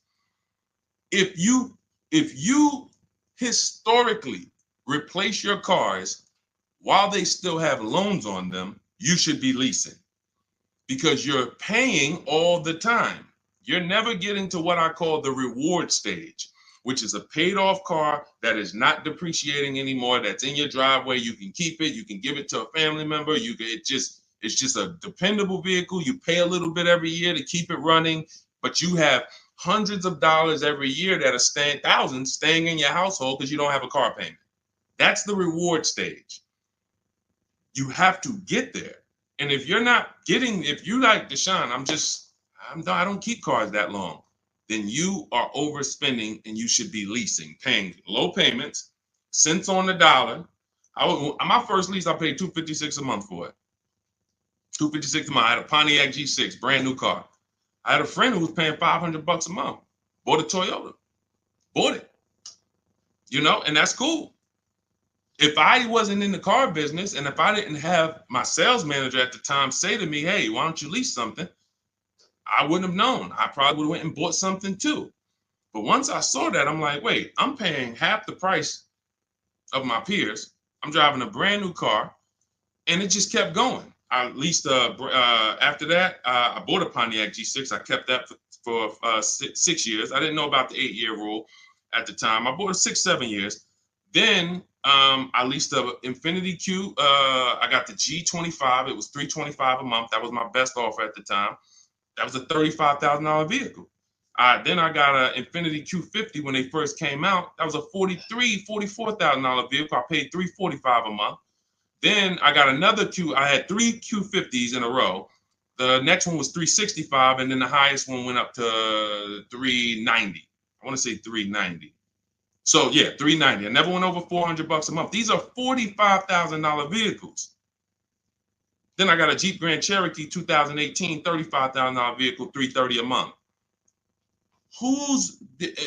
They're lying to you. Like all of this stuff that they're programming you to, leasing is renting a car. Banks don't buy cars. Pay attention to what I'm saying here. Banks don't want cars on their books. Why don't banks want cars on their books? Because they're depreciating. And look, let's address this. Rick just said on TikTok, but leasing a vehicle only gives you minimal mileage. You pick the mileage on a lease, Rick. You pick the mileage, brother. Hold on. Turn off this. You pick the mileage. Let's get into some real misconceptions about this whole leasing thing. They give you the mileage. Anytime you've ever heard of somebody going over their mileage, if it wasn't a life change situation, like, I used to live close and then I now live far, it's because they wanted to save $20 a month. The payment for 10,000 miles a year was $380. The payment for 12,000 miles a year was $405. They said, you know what, give me the $380. And then get ridiculous. If I go over, I'll just buy the car. Horrible. Why would you buy a car that is not meant to be bought? When you look at the price to buy a lease out, it's not meant to be bought. They don't want you to buy it. They want you to give it back to them so that they can sell it as a pre-owned car. So they say, bring this car back in 3 years, have 30,000 miles on it. You can buy it. You go over about 10,000 miles and then you buy it for the same price. It's just horrible. But it goes back to the fact you didn't pick the right mileage. The difference from 12,000 to 15,000 miles a year is $25, $30 a month. So when you're sitting there and saying, shoot, all right, give me the 12,000. Knowing you drive 14,000 miles a year, you just ruined your lease experience. Don't blame the lease. Don't blame the lease.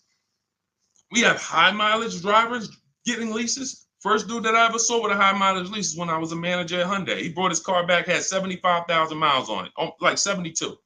I said, you lease this? He said, yeah, man, I don't buy cars. I don't keep them. I bring them back. I'm in sales. I'm on the road.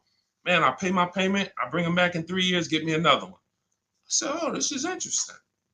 Because the dealerships didn't teach me this. My customers taught me this. My customers' experience taught me these things. I said, whoa, high mileage lease.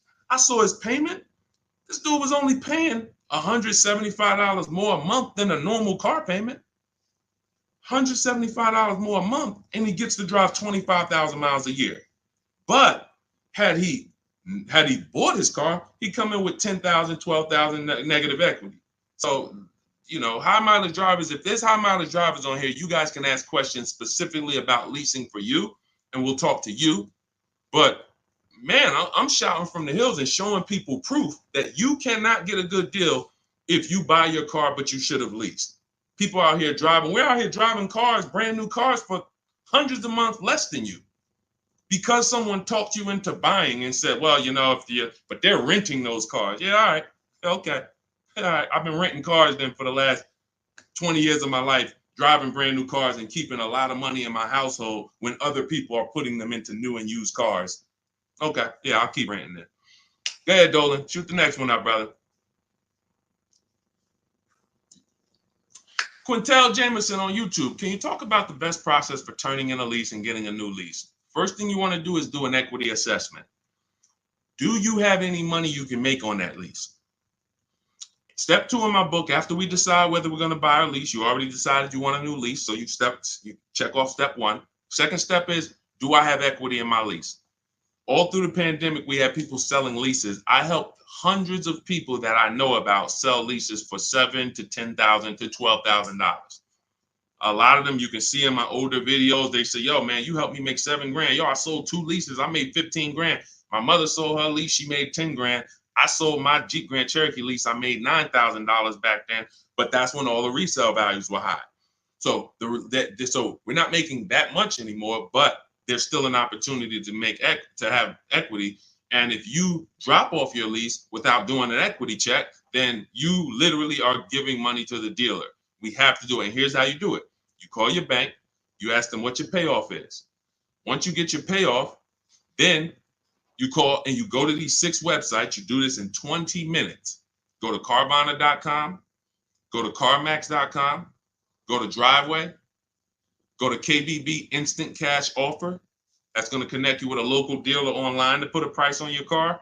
All of this stuff is instant. And these are all companies that you go to, you look at they look at your car, they say, okay, looks good. They go to the accounting office, they come back and give you a check. It's that simple. AutoNation and Car Gurus, we get 6 offers because everything we do is a bid. And like in the Cars from Home way of getting cars, the way we guarantee we got all the money and we saved all the money and we paid less than everyone is we get bids. Online systems allow you to get bids. When you shop on Amazon, that's a bidding system. That's a bidding system. The real estate market at large is a bidding system. They use competition to create the price. The only industry that doesn't is the car industry, but we do it. Cars from Home, we do it. So you're going to get those 6 offers and you're going to see, can I break even selling this car? Can I make 1,000, 2,000, 3,000 selling this car or more? Some of you have a lease and you didn't drive that much. Deshone, I had the lease. I only put 5,000 miles on it. You should be selling that lease and putting some money in your pocket before you go into your next lease. So, I know there's a lot of people on here. You might have didn't know you could sell a lease. Type a question mark if you didn't know that you could sell a lease. Sean, I never even knew I could sell a lease. Type a question mark. Type a question mark. First thing we ever do before we return a lease, because we are not going to depend on a dealer to I see you, Stephen Romero. Thanks for being honest. I see you, Jason Wilson. If you didn't know you could sell a lease, how much does that cost you? How much does that cost you already? I see you, Rick. Shout out to the people being, I see you, Stino, Cat Mom. I see you, Quintel. Yeah. So what we do before I will never return a lease, and we do this about 6 months out. Before the lease is up, we do this equity assessment. It's the second step in my process.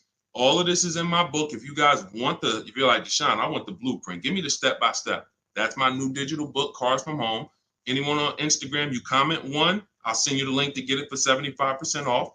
If you download it immediately, you could be reading it today, using it, getting a car next week. Same thing on Facebook. Type the number 1. I'll DM you a link to get it at 75% off.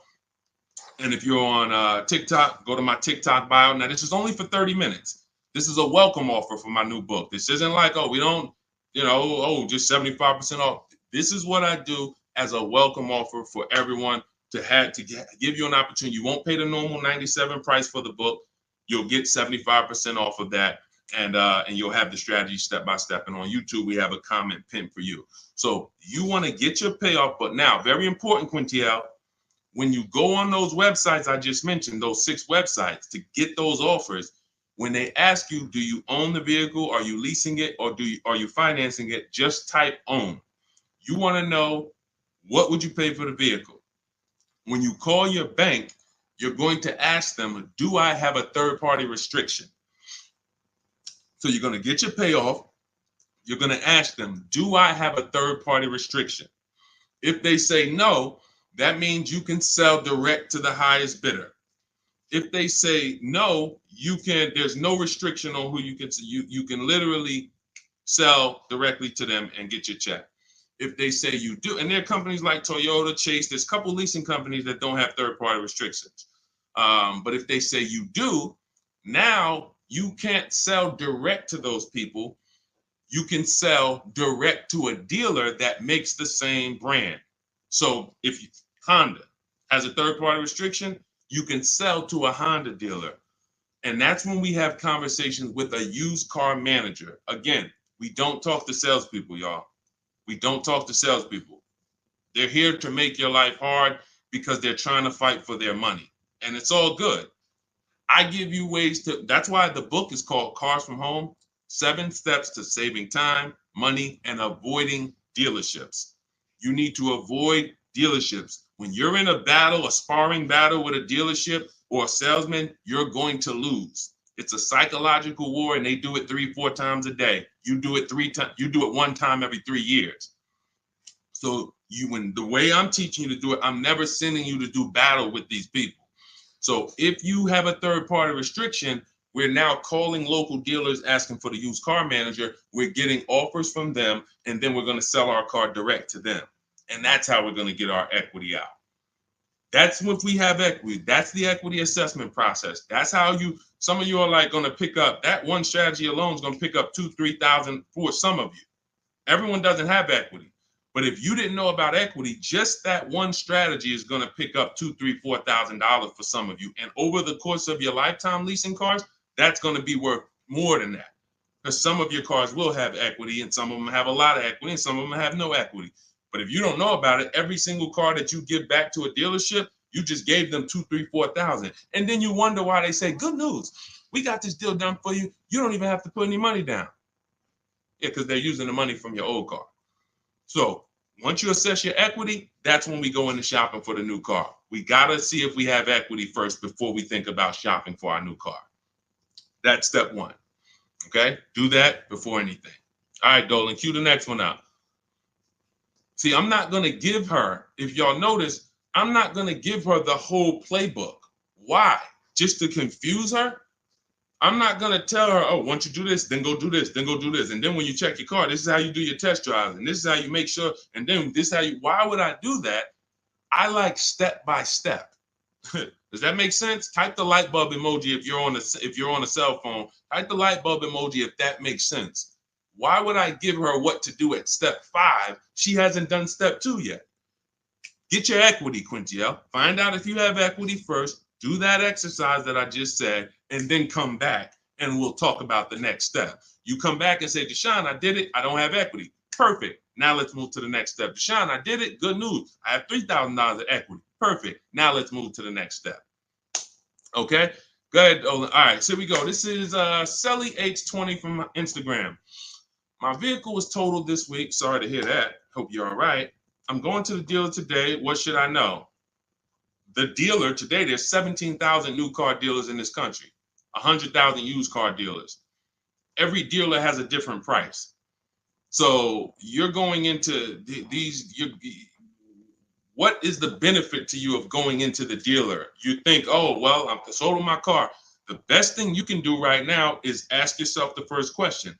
Are you keeping your next car 8 years or not? Are you keeping Selly H on Instagram? Are you keeping the next car you're getting 8+ years or no? Let me know. This is Selly on Instagram.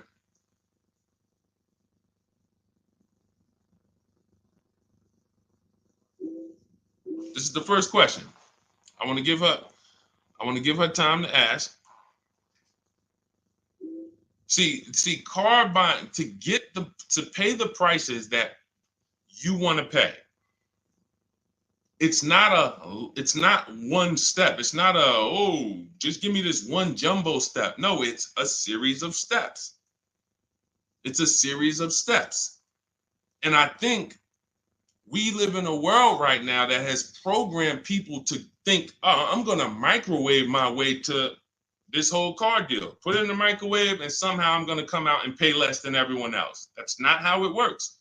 You try that, you're going to pay more than everyone else, like all of these people out here who 9 out of 10 people going into a car dealership. If I was able to say, hey, how you doing? I see you just got your car. How you doing? My name is Deshone. They call me Deshone the Auto Advisor. You mind if I take a look at your car deal? You mind if I just take a look at your paperwork? Sure. 9 out of 10 people, I would say, all right, let me ask you a question.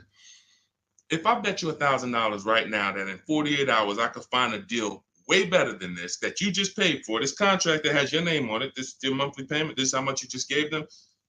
Would you bet me $1,000 I can't find a deal way better than this? Not even close, thousands less than this. Most people are not taking the bet. And that's because they don't have confidence in their car deal. There's nothing else in life that you do this with. There's nothing else. You will never start a business and be like, oh, I started this business. Me and my family put up 50 grand for it, and be like, all right, well, did you do your due diligence? Did you, you would be like, yeah, we got an attorney. We did some consult. We took our time. It was a big decision for us. But a car, same 50,000.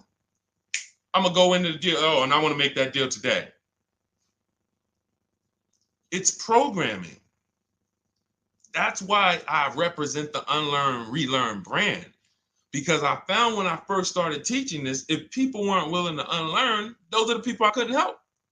But the people who they text me, unlearning.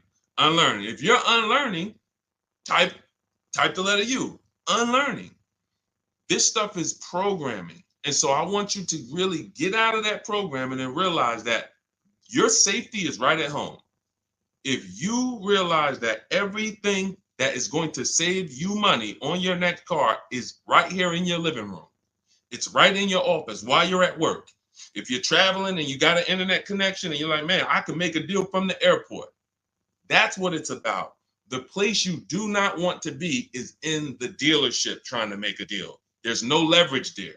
There's no ability for you to shop competition there. And that's where everyone is overpaying at.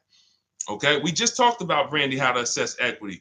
If you're on YouTube, you can jump on it, watch the replay, or on the replay on Facebook. The only place the replay doesn't get posted is TikTok, but on Facebook, Instagram, or YouTube, you can see the replay. We went over how to do the equity assessment, how to call your bank, how to go on the websites, what to put on the websites to see if you have equity in 20 minutes. It literally takes 20 minutes to get those 6 offers.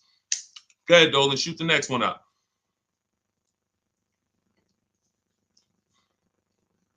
Steven Romero from TikTok, shopping through Carvana.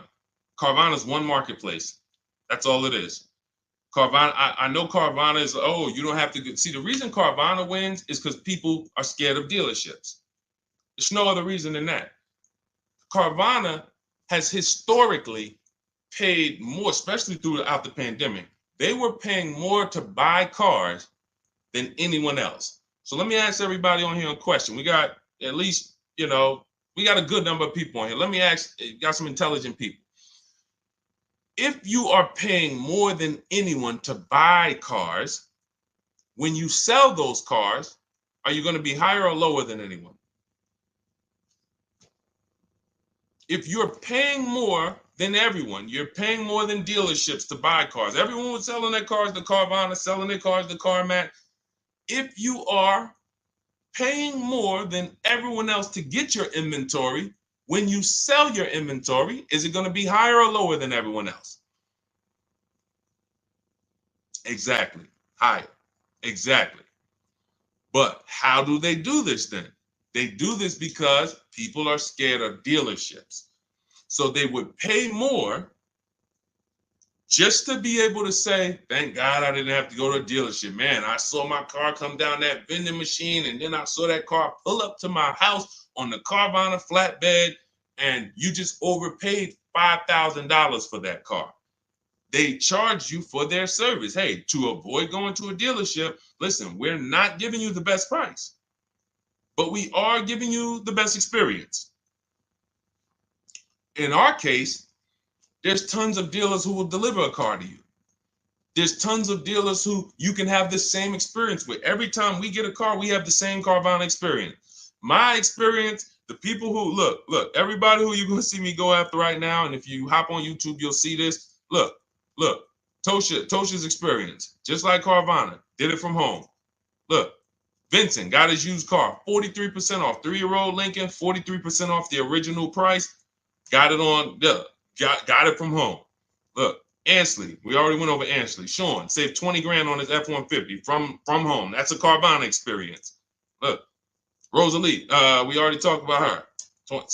Carvana experience. Look, Jen got her Subaru, leased it from home. You can give yourself the Carvana experience without paying the Carvana price. And when you're shopping for a used car, Carvana is just one marketplace. You also need to open up CarMax, Driveway.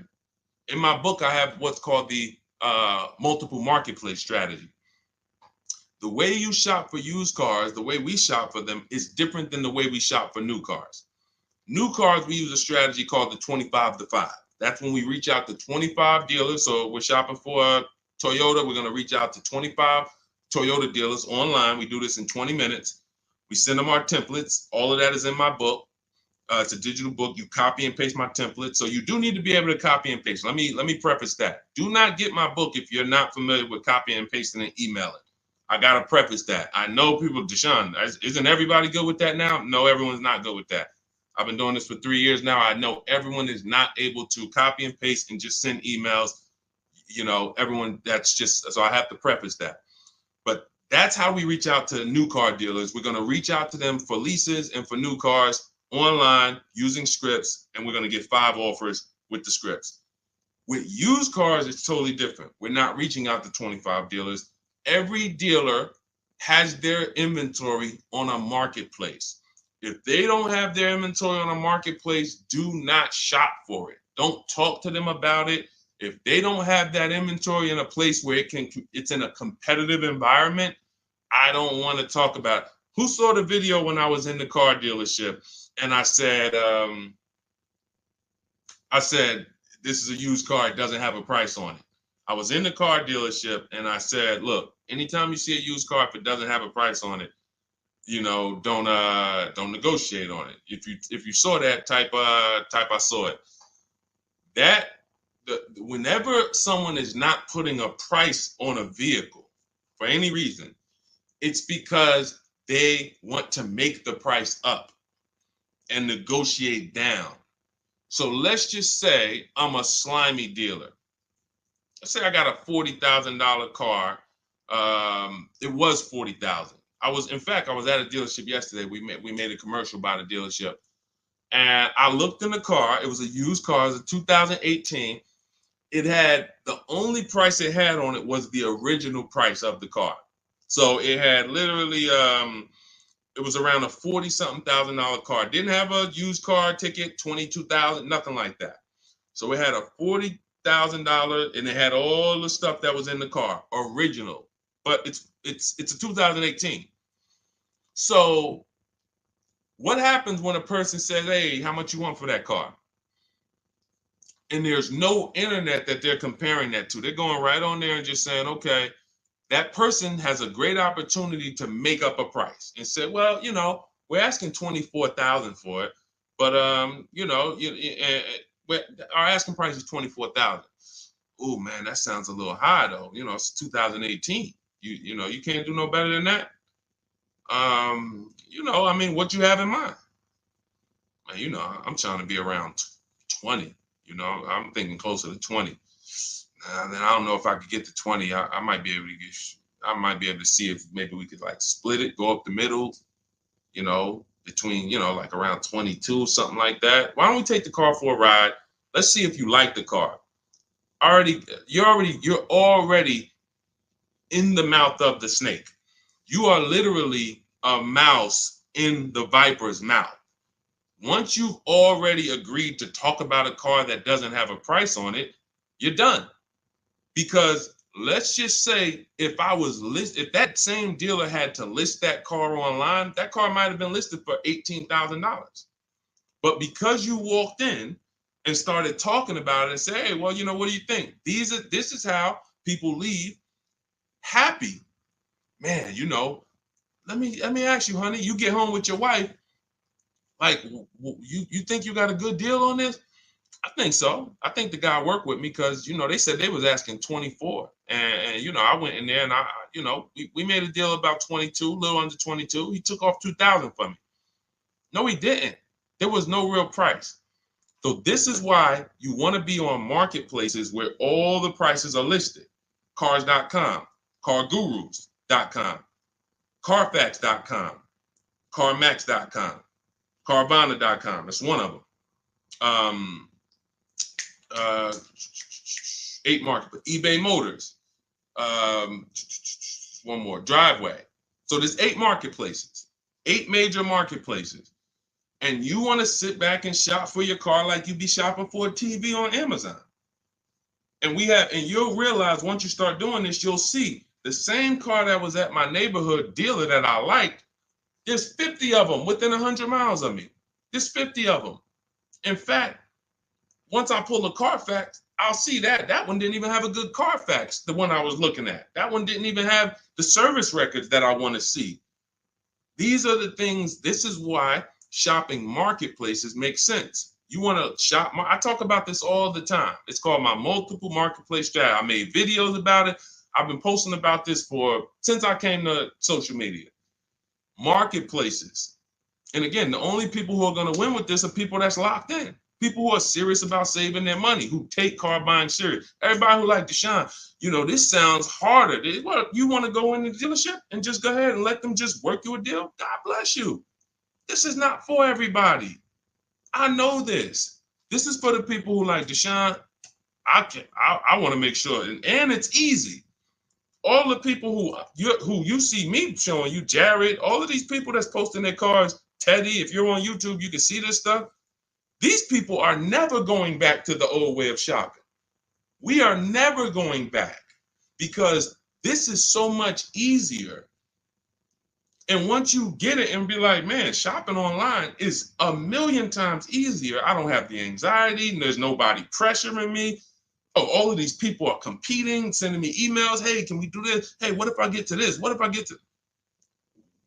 They're never going back. And that's the world I want you to come to. I want you to unlearn that old world, come over to the new world. Go ahead, Dola, shoot the next one up. I think we hammered that point home because we get that question probably every day. Carvana, something about almost every stream, somebody says, hey, what about Carvana? It's one marketplace. And they're 99% of the time, Carvana is going to be the highest price for any car you're looking for. 99%, not 100, not 100. 99%.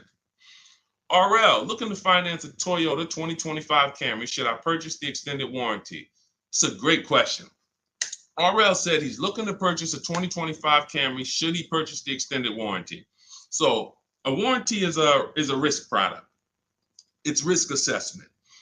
I might buy something and I don't use it. The key to understanding if you should get a warranty is to ask yourself, how expensive is it to fix this car? And does this car have a high likelihood of things going wrong? Give you an example, a Toyota, Honda, as long as you get a good one, and in his case, he's purchasing a new one, they have a history of inexpensive maintenance, and they have a history of things not going wrong. I wouldn't get a Toyota extended warranty. Why? Because the $1,800 or $1,500 or $2,000 I'm going to pay, I have to get that money back and then some to make it work, to make it worth it. That means $3,000 of things need to break on that Toyota for that warranty to have made sense for me to get. Now, on the other hand, when I work with Mercedes, some of you know I worked with Mercedes for 5 years. Every time I would have a client who was getting a Mercedes, I would ask them, how many years you keeping the car? If they said they were keeping it a long time and they weren't going to lease, then I would tell them after we made the deal, buy as much warranty as you can afford. That was and some of my clients in New Jersey, they can attest to that. I was very unapologetic about it. Buy as much warranty as you can afford. Because when something breaks on a Mercedes-Benz, nothing is less than 4 digits. There is no, oh, this broke. It's only going to cost us $400 to fix. Nope. So the price of the extended warranty on a Mercedes-Benz or a BMW or a Porsche or anything that has a high, and I have this, we handle this in my book in step 6. This is in the paperwork and protection step. Everything is accounted for. So everything on this stream I'm teaching is out of my book. It's everything. So when we're looking at, and where does this vehicle rank in terms of repair costs? Is it on the higher side? If so, the warranty makes more sense to get. If it's on the lower side, warranty makes very little financial sense to get. And that's how we gauge getting extended warranty. It's a risk assessment. All right, good question though. Very good question. All right, go ahead, Dolan. Shoot the next one up. Too Cool 09 from TikTok. Should I buy or lease a vehicle through my LLC or through myself, or does it matter? This sounds like you don't have a business where the actual car is being used. If you, a realtor, for an example, and could y'all double tap, keep double tapping the screen, keep running those likes up. I appreciate y'all on TikTok. Every time y'all double tap the screen, y'all run the likes up and keep them moving. TikTok continues to tell people about the broadcast. And shout out to the sharers. I appreciate you. Matter of fact, I got to jump off of here because what I'm going to do is, no, I'm not going to jump off now, but I have to do something. Somebody who shared yesterday, I got to go to my DM and I got to send her, I'm literally just talking notes to myself. Okay, so big talk about buying in LLCs lately. Big talks. You know, you see videos about it, get caught through your LLC. There's going to be tons of people audited who had cars in their LLC, writing certain things off and are not using the car for business. It's going to be very, very bad. It's coming because the IRS may come later, but they come. When they see, okay, we see people getting all these cars, they know the social media videos and people just putting cars in the LLC. If you are a realtor, for an example, when I was with the dealerships, I dealt with a lot of realtors. Came in, put cars in the LLCs. Why? Because they're on the road. They're using the car for business. They're writing off certain things, be it the maintenance, be it, the repairs, or, they're writing these things off. Why? Because it's actually business being done with the car. On the opposite end, you have people who have no business at all that involves that car. They're not traveling with that car to clients' houses. They're not doing it, but they want to buy the car and they want to write off tons of stuff or have some type of tax advantage. And now, I'm not a CPA, I'm not an accountant, I'm not giving you tax advice. I would just tell you that if your business does not involve a car or travel, I'm not going to ever tell you to put a car in an LLC name. Now, you talk to your accountant about that, talk to who does your taxes, but that's really the basis of if I should get a car in my LLC or not. Does my business do business with a car? That's it. And after that, you decide, how long am I going to keep the car? Then it goes back to the most important question. How many years am I going to keep the car? 8 or more? I'm going to buy. Less than 8, I'm going to lease. That's it. That's it. A lot of audits are coming. I'm telling you. You see the PPP loans, it took a while, but people are going to jail now. It's going to be the same way with these cars. People are not going to be able to pay some of these write-off. People getting Range Rovers. Yo, hey, I see you, you got this Range Rover. You wrote off like huge amount. Let me tell you, how much business was done in this car? Oh, well, it's going to be, it's going to be bad. That's why financial literacy is important, people. Okay, so all of this is out of my new digital book, Cars from Home, 7 Steps to Saving Time, Money, and Avoiding Dealerships.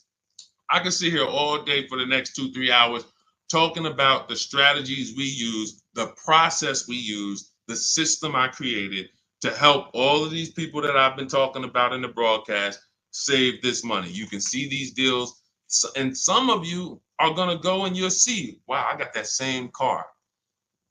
I got to hit you with the bad news first. The bad news is, hey, Rodney Brown, I'm sorry to tell you, my man, but the same car you have, we just helped somebody get it and look what they paid. Dang, they paying a lot more than me. They put money down? No, they didn't put any money down. How they paying that low? It's because they know stuff you don't. They followed a process that you didn't follow. You went into the second most expensive purchase that you're ever going to make, and you just winged it. You just say, hey, you know what? It's a $50,000 car. It's a $40,000, $30,000 car, $100,000. I'm just going, I think I can feel my way through this joint. That's why you're paying the prices you're paying. That's why you're not paying what we're paying. So when you come into our world and you're like, Deshone, I want the blueprint, everything I teach is in my new digital book, Cars from Home, 7 Steps to Saving Time, Money, and Avoiding Dealerships. So type of number 1. On Facebook, I'll send you the discount link. You can get the 75% off. Type the number 1 on Instagram. I'll send you the discount link. 75% off. That's our welcome offer. It's only for 30 minutes. And if you're on TikTok, go to my TikTok bio, get your copy for 75% off. And on YouTube, we have the comment pinned for you in the comment section for you to get yours at 75% off. And make sure you are reporting to me your deals, just like Tiffany.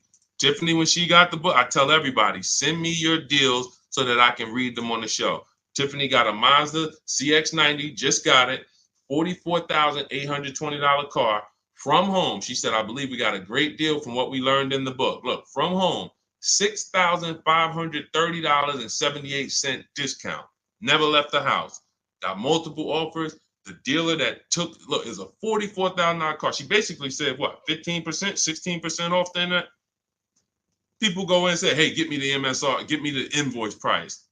She blew invoice price away using the book. Get your copy. It'll be in your inbox now. Make sure as soon as you purchase, you screenshot the thank you page. I tell you, you'll see it. Big screenshot this page. Why? There's a support email on there just in case for any reason you don't get the book. It's usually because you type a letter wrong in your email. You're typing fast. You can reach out to my support team to make sure that you get your book. I want you reading it now. I want you using it now so that you can be like Ansley. He said, look, I started the process on, I started the process on Saturday. I accepted the deal Monday. Doesn't take long. Doesn't take long. You can literally be you can be signing a below market deal in 3 days using the strategies. These are not meant to, this isn't going to school. You know, I spend a lot of time in these videos warning you what not to do. In my book, I'm not warning you what not to do. I'm telling you what to do. Do this, do this. Now, all right, you did that. Great. Now do this. Oh, great. Now you did. Now do this. And before you know it, great. Congratulations. Let's get ready for delivery. That's how the book is laid out. All right, so we're gonna jump off. We've been on here for a little over an hour. I know it's early. You'll be able to watch this throughout the broadcast. You know, I can't really answer. Look, I could give y'all BS answers, and I can get through 100 questions. If I give you BS answers, I can zip through 100 questions in 1 hour. Do Lexus give good deals? Well, sometimes got to shop around. Next question. Is there any negotiation on leases as far as monthly payments without putting money down? Absolutely. We get our deals with no money down. That's how we submit our offers. You get at least 5 offers and you'll find out what the best deal is. Absolutely negotiate. Next question. I could do that. Is that what y'all want? Let me know. What I do is if someone asks me a question, I go deep on the answer because this is car buying. This is not, this isn't, hey, I'm going to get a little, you know, I'm about to spend $100, you know, what's your opinion on this, Deshone? You know? So I think from what I know about people, I think you guys appreciate Deshone. Break it down for me. Break it down for me. And if you want more, if you want all the answers, get your copy of Cars from Home and you'll have all the answers. But I like to be thorough. And I can't because all I care about is the result. I don't care about I care about people writing me, Deshone, check this out. Look at my deal. Look at what I just pulled away. I want you writing me, emailing me, proud of your deal. I don't want you running into me one day if you're ever around New Jersey, New York. Hey, Deshone, hey, what's going on, man? Hey, man, I follow you. Oh, man, I used your stuff, bro, man. Oh, cool, man. How'd you do? Yeah, I think I did all right. No, you didn't. No, you didn't. Because everyone that learns from me, oh, man, I have people run up to me. I never shopped like this before. I had all of these dealers, and then the lowest dealer took off all this money. That's the one I went with. That's a person that I know. Congratulations. Great job. You listened. You trusted the process. I care about the result. And that's all I want. I want you to enjoy car shopping. I want you, it's 50, 100 grand, 5, 6 figures of your money. You deserve to enjoy it, and you deserve to pay less than everyone else is paying. That's what I'm here to do. So I'll see everybody who has the book. I'll see you inside. Use it. You'll see I link to a couple of videos in there. You'll see there's some surprises in there. That's not a traditional book. There's links to videos. I got links to scripts in there. You'll see. You'll see why it's a digital book. And it's a one-time purchase. Anytime something gets updated, like Vroom went out of business a couple months ago, they used to be in our strategies. They were in our marketplaces when we shop for used cars. Vroom was on that list. And they were in the when we do our equity assessment, room was on the buyer's list. If I had mailed out a book, if y'all were buying a physical book for for these strategies, that means now I got to make another book, and then I got to say, all right, guys, well, this is edition 2. That was edition 1. Rooms out of business. Next thing you know, you're getting edition 40, and you're like, dang, every time a new website comes out, because we do online, dang, I got to buy another book. Nope. With Cars from Home, what we did, soon as Room went out of business, I went in, I updated the master file, uploaded it. All the thousands of people that have the book, and about 9,000 people have the book right now. So this is, you can go on Goodreads, you could type in the Cars from Home book online, you'll see, oh shoot, this book is out there. It's already 5-star rated. So this is what it's about. Results. Grab your copy in my Instagram bio or my Facebook bio, or everybody that types the number 1 on Facebook, I'll DM you the link exactly to get this discounted price. Everyone on TikTok, you go to my TikTok bio, click that website, and get your 75% off. And then on YouTube, we have it pinned in the comments. So use this stuff, win with it, write me with your deals, y'all. Stop overpaying. You don't want to be like these people out here. You don't. They're getting hammered right now. They think there's no deal. Oh, when is the market going to get better? It's never going to get better for them. It's never. They're going to keep doing the same thing. And it's sad, but that's not what we're here to talk about. Let's get you to paying less than everyone else. All right. So I'm gonna jump off, y'all. Have a great day. We'll be back for another stream, sometime next week. I'll see you soon.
Just hit that. Just take us live. All right, we're live on. We're about to talk some serious car questions and answers. I want you to ask any question you can think of concerning car shopping, so that we can dig deep into it.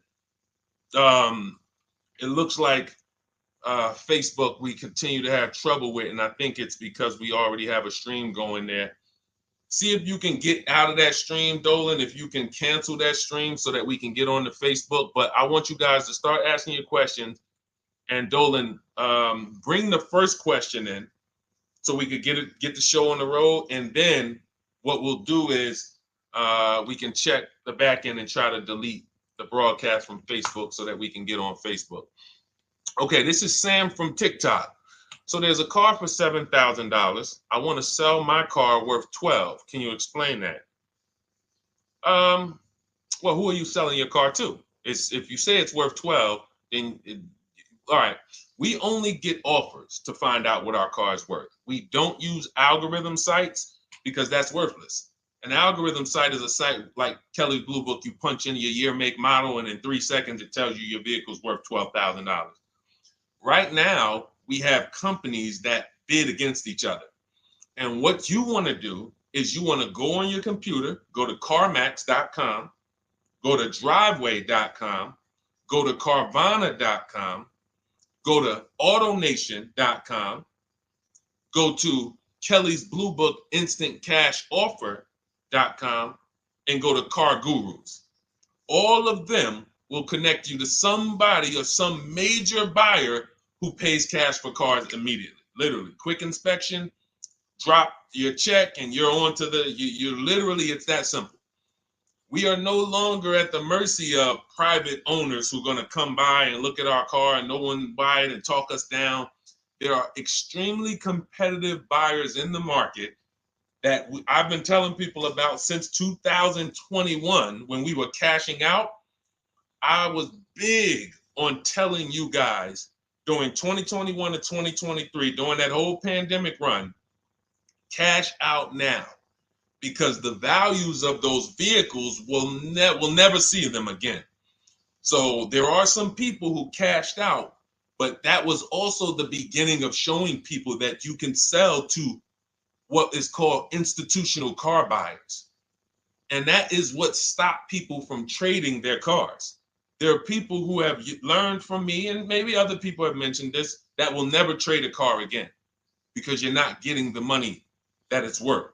So you go to those 6 companies, Sam, it should take you no more than 20 minutes. They're going to give you their best cash offers. And then you can sell to them and you can go buy something else. But what I want you to get in the habit of doing, everybody, is separating your transactions. What does that mean? Who you sell your car to is different than who you buy a car from. And you need to maximize each transaction.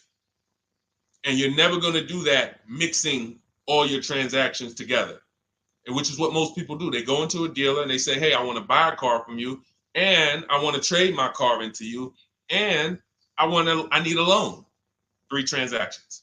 We don't do that. We separate them and we bid each one out using online tools. And that's how we get the prices we get. And that's how we pay less than everyone else. Okay. So the biggest thing, first thing, is go to those 6 websites: CarMax, Driveway, Carvana, KBB, Instant Cash Offer, AutoNation. And all of you who want to find out what your car is really worth, you go to these 6 websites, get your 6 offers, and then you'll find out what your car is really worth. We do not depend on any dealer to tell us what our car is worth at all. Okay? Shoot the next question up, Dolan. And you guys can continue to type your questions. We're bringing them in from all platforms. This is Terrell Taylor. By the way, everything that I'm talking to you guys about is out of my new digital book. It's called Cars from Home: 7 Steps to Saving Time, Money, and Avoiding Dealerships. Some of you may have it. If you have it, shout out to those who have it, and shout out to those who've used it to actually pay less than everyone else. And make sure you say, I want you to be like Tiffany. Send me your deals. Send me your deals. When you get your cars, I want you to actually send me the results. Look, this is, oh no, that's not Tiffany. That's someone else who used the book. Look, used the book, got $175 a month less than her first quotes before she used the book. So send me, but you can get a copy of this book immediately for 75% off. It's normally $97. Go to my TikTok bio. You won't leave the broadcast, and you can have the entire blueprint. If you don't want to try to remember everything I'll be teaching you over the next hour, you can have the blueprint. You won't pay the $75. You'll get the 75% off. And we also have a comment pinned in the comment section for you guys on YouTube and on Facebook and on Instagram. You go to my bio. So anyway, go get it, because it's only for 30 minutes. After the timer goes off, it's $97. It's still worth every penny. You can Google it. 5-star book. You can see all the people who rated it, all the people who's using it. This isn't a test to do, but I want you to get it at 75% off. It's better to pay $24 than $97. Okay, Terrell Taylor. So you said, Terrell Taylor on YouTube said, I have $35,000 to $40,000 to buy a truck with. Should I buy a used or a late model new? 2022 to 24. So whenever we're considering a late model used car, this is a model like Terrell said, that is 1 to 2 years old. Let me tell you why I don't like shopping for those first. I like to shop for a new price first. Whenever you are buying 1 or 2 year old used vehicles, you have to realize something. How do dealers get used cars? Trade, or they get them off lease, they buy them. When you have not waited 3 years, you're not going to see a lot of used vehicles in that option, because most people don't buy a vehicle and then trade it in 2 years. So you're not going to see a lot of 1 and 2 year old used vehicles. I don't like that, because when there's not a lot of a vehicle, the people who have that vehicle get to set very high prices that we have nothing to compare it to. And that's a recipe for losing and overpaying. I've had people come to me who are looking like you, and what I say is, I say, okay, shop for a new one first. I'm gonna tell you why.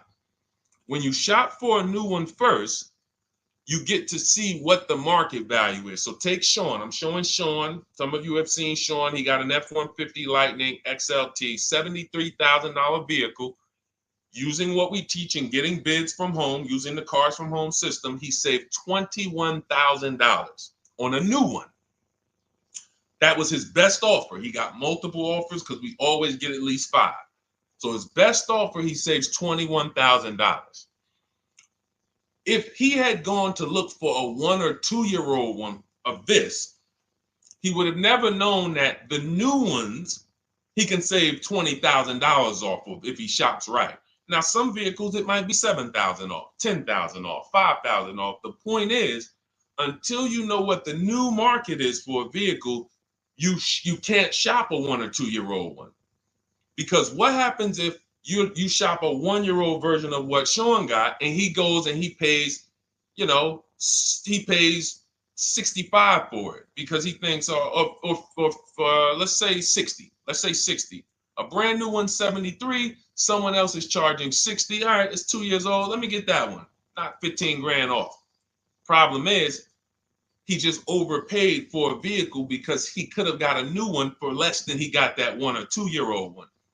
That's why the recent shoppers, anytime you guys are shopping 1 or 2 year old, you have to shop new first to find out what the market is. Now, in my book, I have my strategies for shopping new online and shopping pre-owned. It's totally different. Pre-owned, you want to go to all the marketplaces. If a vehicle's not on a marketplace, y'all, don't shop, don't look at it. What does that mean? You ever walk into a used car dealer and you see a used car, but there's no price on it? Type a $ if you've ever experienced this. If you've ever looked at a deal, you've been in a dealership, you see they have a used car, there's no price on it. Type a $ if you've experienced that. Okay, I see you, Terrell. Okay, perfect. I see you, Don Dickey. Okay, perfect. All right, we have enough people. All right, Makeover Forever Studios. I see you. Okay, Todd May, I see you. So this is a common thing. When you go and look at that vehicle, the most dangerous thing to do, I see you, Tony, is to negotiate on a car with no price because they can make the price up. When a car is on a marketplace like cars.com, carfax.com, carguru.com, carvana.com, carmax.com, these are all the marketplaces we shop for used cars at once. It's like a big round robin for us. This is how I want you to shop. Now you must be competitive or no one's coming. Now, there's some people who try to pull a tactic. They'll list a car for 20. They have no intentions on selling it for 20. But they want you to come in and then they'll charge you more, fees, makeup fees and all of that stuff. That's why we always call beforehand. But we know the power is online. The competition is online. So when you're looking, Terrell, you're either deciding, all right, I'm either going to look for a new vehicle, find out what the market price is for the vehicle I'm looking for and how much I can save. What's my best offer? You need to get at least 5 offers. I'm telling you, it's going to be big differences. You have to prove this to yourself. Call around. If you want to do it manually, you don't have my book, do it manually, call around, speak to sales managers. You are going to see it's going to be a $5,000 to $10,000 difference minimum between all of these dealers' offers, minimum. And so then you want to look at the pre-owned options. Then you look at the pre-owned options. And the pre-owned options will tell you what the market is. And so this is only for you who are looking at recent model cars. If you're not looking at 1 or 2 year pre-owned, this doesn't matter. But those people have a little bit more budget, and that's okay. That's okay. But when you have a little bit more budget where you can look at a 1 or 2 year old pre-owned car, that means you have a little bit more money to lose if you make a bad decision. So that's what you want to consider, Terrell. Shop for the new ones first, depending on what your budget is, and then look at the pre-owned market and say, all right, where's the pre-owned market? But that 1 or 2 year old, you're not going to have a lot. Until that 3-year cycle comes and dealers can start buying those vehicles back off lease, you're not going to see a lot of vehicles. That's why I don't play in that 1 or 2 year old zone. It's just a dangerous zone to play in. Dealers know, oh, we're the only ones. Hey, we the only one that got this car within 50 miles. Let's charge this for it. And then they depend on someone who doesn't know the market to come in, pay for it, and you can literally overpay by 10, 20 grand and you won't realize it until, a couple years later. Okay, great question though. Great question, Terrell. Go ahead, shoot the next one up, Dolan. Type your questions, y'all. We're gonna get through as many as we possibly can in an hour. I see a lot of questions coming in. Let me try to speed it up. All right, this is Abigail from Instagram. How do I shop for cars and take test drives without feeling like I'm wasting their time? I'm nervous. Okay, first thing to realize, Abigail, you're a very considerate person. God bless you for that. You're about to spend 5 figures on a vehicle. Some of you 6 figures. I love the courtesy, but we are the prize. When you're shopping the way I want you to shop, some of you, this is your first time here. You don't even know, hey, who is this guy talking? I spent 14 years in the car business. 5 years with Mercedes, 5 years General Motors. I've been helping people buy cars and get below market deals since 2019, education-wise. I love it, but you deserve the experience. If you were walking into the mall to spend 15 grand, let's just call it 15 grand, how would you want to be treated? Like royalty, right? Right? So, but I'm going to answer your question, but I need your mindset. A lot of what we're discussing is going to be the right mindset. You are the prize. That's why I don't want you going to dealers begging for discounts anymore. I want you sitting at home making dealers bid. This is how we do test drives on new cars and leases. New cars and leases. This is how we do test drives. I have it in my book because it's that serious. You're either going to have a great test drive or you're going to have a horrible test drive experience. We call and we ask the dealer, who's the most experienced person there? Who does everybody like? Who's the person that, has been there for a long time, just has a great reputation? Oh, that's John. John is just, he's been here 20 years. Everybody loves him. Okay, can I speak to John? Hey, John, my name is Deshone. I'm interested in the Honda Pilot. I just like to test drive it. I'm in the process of deciding what I want. And, do you have this particular model? You have one there that I could test drive? John, because we asked for the best person, we're typically going to get somebody who is not going to lie, usually. Not a guarantee, but taking these steps, I know these guys. I've been in this dealership. I know most dealerships have one person there who has a good reputation and who cares about that reputation.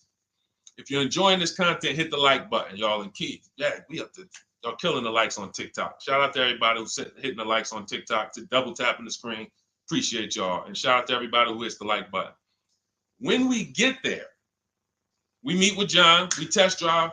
John, thank you so much. Can I have your card? I'll leave you my information. And if this is the vehicle I want, I'll be in touch with you. Perfect. Oh, Deshone, we don't sit down? We don't think? No, we never sit down. I'm telling you that there are things you must unlearn about the shopping process if you're going to win. And what does winning look like? Getting the most money off in the least amount of time. There's no leverage that you have when you sit down and try to negotiate with a car salesman. Every single dealer around you that wants to compete for your business, you can't talk to them while you're sitting in one dealer talking to a car salesman. That's why we don't do it. We get a card. Thank you so much. Listen, if this is the one for me, I'm going to give you a call. Simple. Pressure's off. There's no pressure in our system. You can't pressure us. That's what I want you doing. New cars, leases, that's how you test drive. 20 minutes, you're in and out. And I'm a car salesman at heart because that's what I am by profession. I would never develop a system that would allow you to waste car salesmen's time. I just wouldn't do it. I developed a system that when our people go get cars, look at Ansley. When our people go get cars, Ansley just got his lease, 1% lease, $58,000 Infinity. Look, started the process Saturday, accepted deal Monday, all by email. $58,000 car is paying $554 a month, no down payment. You know, we have tons of these. None of these people spent. Look at Jared, lease like a boss, $569 a month down to $520. Volkswagen Tiguan, no money out of pocket. Let's go to a purchase. Pierre, pre-owned car purchase, got his 2022 Mazda, got a 20% discount off the original MSRP. This is 30 minutes. We are not spending more than 30 minutes in dealerships. Who doesn't want to spend more time in dealerships? Type me if you're like, Deshone, I don't want to be in dealerships that long. You thought you had to be in dealers to save the big money, right? You thought you had to be in dealers to save the big money. I'm showing you as someone who pays less than everyone and who teaches people to pay less than everyone. Look, Kimberly, $20,000 off a Maserati, shopping from home. Because when you can talk to more people at once, the discounts fly off. And you see that all these dealers want to compete. So what you want to do, the best thing you can do to not waste people's time, Abigail, is to shop from home the right way. Because when you shop from home the right way, you realize it's only a few things you need to be in the dealership for. That's your test drive. I just told you how to set it up. With used cars, we do it at the end. But we're only there for a second. In fact, when you go to pick up your car, they're going to tell you, thank you. This was one of the most easiest deals I ever made in my life. Because you came in, you emailed us, you knew what you wanted, you gave us the information we needed, we made you an offer, you knew what you were decisive. We have all these scripts. By the way, in my book, I have all the email scripts. You don't have to even think about what you're going to say. It's literally copy and paste, copy and paste, copy and paste, copy and paste when we're shopping for new cars and leases. With used cars, before I go to the next question, I want to hit on the used car process. Used cars, we must test drive at the end. We can't test drive used cars over here and then go and buy another used car over here. So what we do when we narrow our choices down on all these marketplaces to our top 5 favorite vehicles, we need to verify that there's no bogus fees. When I was shopping for my Infinity truck, I narrowed it down to 4 vehicles. But I'm going to tell you something that's the most, who's bought a used car in their life? Type the letter U. I need you guys to program what I'm about to say into your brain cells for the rest of your life. Type the letter U if you bought a used car or if you plan on buying a used car one day. Type the letter U. All right, I see you, Michael, Don Dickey, okay, Terrell, I see you, Blizzy, Tony, okay, Lori, I see you, Victoria. Anybody who plans on this, let me tell you how. Okay, let me tell you how. All right. See, when I'm about to reveal big stuff, I got to kind of see how I want to say it. The marketplaces that we go to look at used cars on, they're never going to tell us what a great price is. And I'm going to tell you why. The only thing that matters, let's say we're looking at 4 white Honda Accords. 4, they're all white. These are the cars we want. We narrowed it down. We're looking at 4. They all got similar miles, and their asking price is $20,000. The marketplace is going to tell you what they think a good deal is based on algorithms. Based on all the vehicles listed on the market, this is a good deal. This is a bad deal. Here's what matters. How much was the original price of each vehicle? Why is this the only important thing? Because if we're looking at 4 white Honda Accords, but one of them was $35,000 when it was new, one of them was $39,000 when it was new, has a sport package, some special technology. One was $31,000 when it was new, one was $29,000 when it was new. What's the best value? What's the best value? You see how we clearly just went from, wow, all of these vehicles look the same, similar price, similar asking price. But once we found out, wait a minute, this one right here was $38,000 new. This one here has the cameras in it all around and the self-driving package, and it has the same asking price, or it's maybe $1,000 more. This is what I call the true value discount. The true value discount. And let me tell you why the marketplaces will never tell you this. Because if they advertise the true value discount, someone has to be at the bottom. In other words, when you're looking at Honda Accords, if you could go right to the true value, who's giving me the biggest discount off the original MSRP? That means the car at the bottom, they might be giving you no discount off the MSRP. We saw that during the pandemic. It was people selling, who remembers people selling Toyota Camrys, 3-year-old Toyota Camrys, for the same price as they were when they were new? There was some deal, everyone wasn't. I know a couple dealers, I know a couple general managers who run dealerships who are ethical. And they said, look, I don't care what the market does. I can't sell a used vehicle for the same price it was when it was new. I'm not doing that. Because when that customer comes back in 3 years to deal with me, I'm going to have to help them again. And if I bury them in their car, then I'm not going to be able to help them. But there were plenty of people who was. The true value discount is all that matters, which means we have to know what the car was new. We have to find the Maroni label. We have to go on the Carfax. We have to go to where the window sticker is and get the original price. And then we'll clearly see, oh, that's the best used car. And no one else shops like that. No one else shops like that. If y'all get that, type dollar signs. If you get that, what I just said, type dollar signs. That is what is important, not what they tell you is a good deal. So going back to me, when I got my Infiniti truck, 4 vehicles, all in a similar price range, all white. They were between $1,800 difference from each other, similar miles. But once I found out that one was 46,000 new, one was 48,000 new, one was 52,000, and the one I ended up getting was 54,000. That separated it. The one that was 54,000 new, they were giving me a 42% discount asking price. These are things that help you cut through the mess, the smoke and mirrors of the car business. In order for you to win and pay less than everyone else, you have to cut through the smoke and mirrors. That's what I'm great at showing you because I was in the business. So these are the things that, again, if you say, Deshone, I need the whole blueprint. I need to give me the step-by-step. I'm leasing, used cars, high mileage, new cars. Give it to me step-by-step. That is my new digital book. It's called Cars from Home, 7 Steps to Saving Time, Money, and Avoiding Dealerships. It'll be in your inbox in literally 5 minutes, and you get yours for 75% off. Support yourself and support your family by getting your copy. Go to my YouTube comments. We have a link right there pinned for you guys. We have a link in the Facebook comments.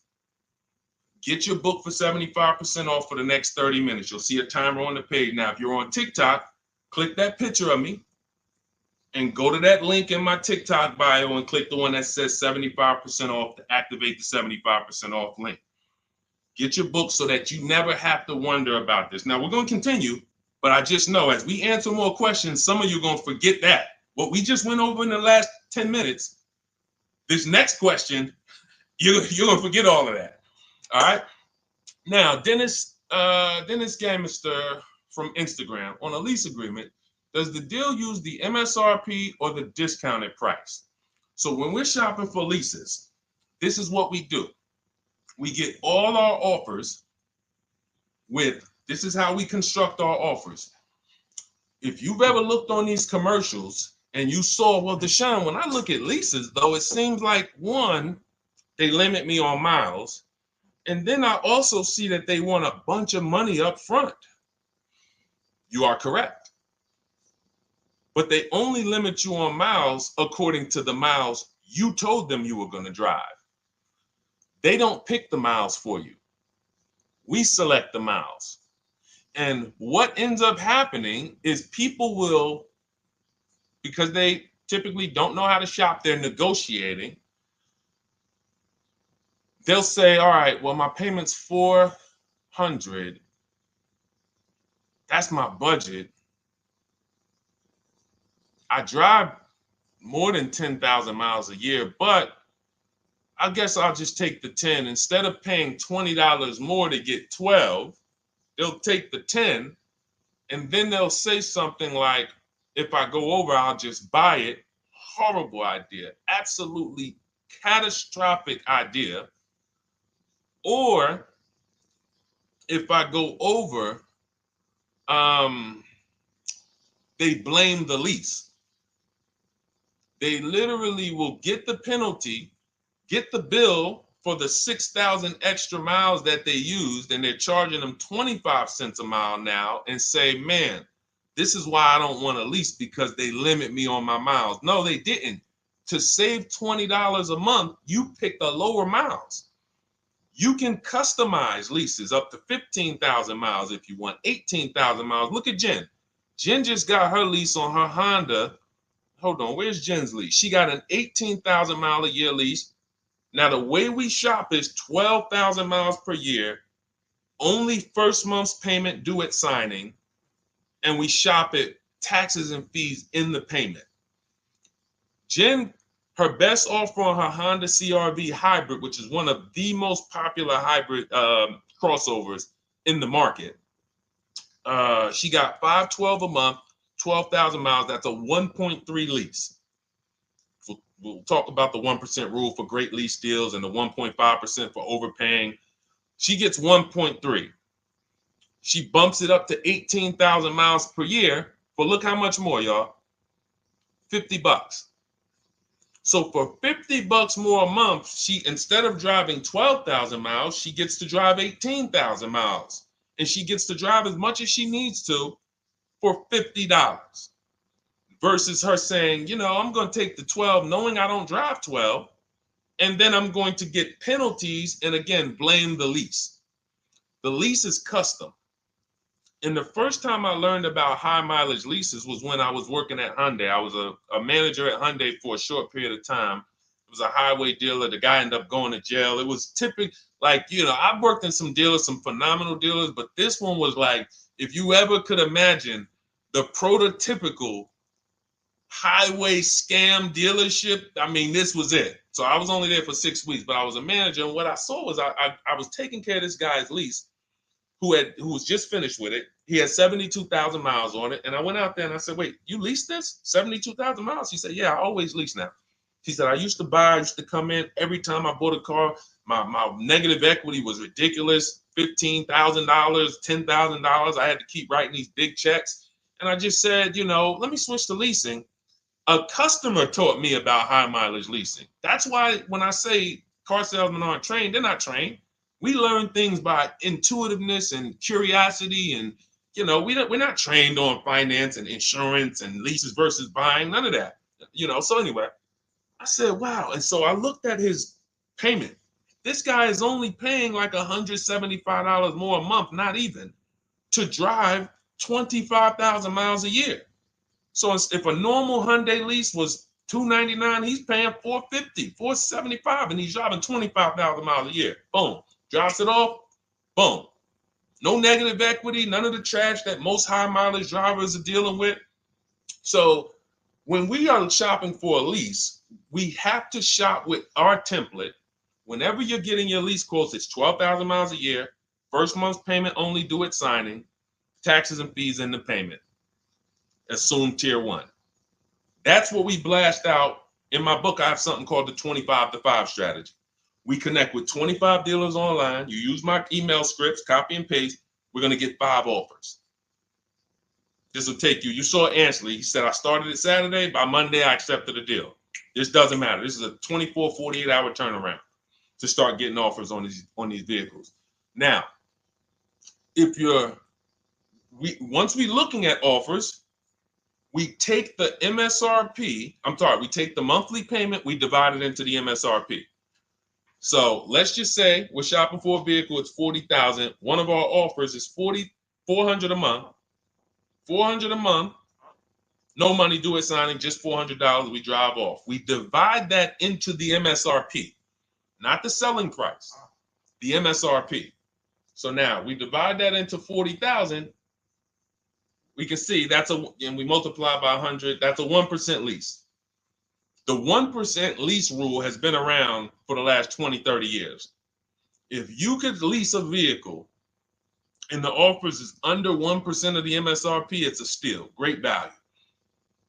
Because these a $40,000 vehicle with no money down to buy would cost probably $800 a month on a 5-year loan. So it's incredible value. It's a steal. You don't have to worry, am I overpaying? Nowhere near. You're still in the vehicle. And we have some people who shop from home using the car. If you're Deshone, do those deals really exist? If you're on YouTube or Facebook, you can see right now, look, Greg got a 1% lease on his Kia EV6 Win, $527 a month, $56,000 vehicle. Look, Zafrina, $579 a month, $65,000 vehicle. Ansley, you saw Ansley's Infinity. Rosalie's Infinity truck. Right here. Look, it's paying $592 a month, $59,000 vehicle. 1% lease deals are out here when you know how to shop. Now, that's a steal. That doesn't mean that's the best. That doesn't mean, oh, if I can't get a 1% deal. In order to get a 1% deal, you have to not just shop. You need major support from the manufacturer. The lease program has to be good. The rebates have to be good. The residual value have to be good. The money factor, which is the interest rate, have to be good. There's a lease program that no dealer can control. So when we get these offers, that's how we're judging them. Divide the monthly payment into the MSRP. In my book, I have a calculator that I created where we put all our offers into it, and then it spits out what we call counter offers. So we get 5 offers, 7 offers. We put them all into this calculator I created. Again, this is the best $24. If you get there for $24 before that 30-minute timer and you get your copy, it'll be the best $24 you ever spent. I hold myself accountable to that. You can Google the book and read the reviews. There's software that we created that that's how you're judging your leases. You're looking and you're comparing to the 1% rule. Now, when you get to 1.5%, we can't make those deals. We're paying too much for a vehicle that we're giving back. We have to see, there was no indicator before I created the 1.5% rule. As much as I love educating people on leases, the only people who should be leasing is if you're not keeping your cars 8 years. All of you long-term people who you keep your cars more than 8 years, don't think about leasing at all. You should be shopping for below market purchases. But if you're not keeping your cars 8 years, you're losing thousands of dollars not leasing cars. Depreciation is where you lose. Resale value is where you lose. So the 1% rule is what our anchor is, but 1.2 is great value. 1.3, great value. 1.4, good value. 1.5, good value. Anything over 1.5, now we're paying too much for a vehicle that we're giving back.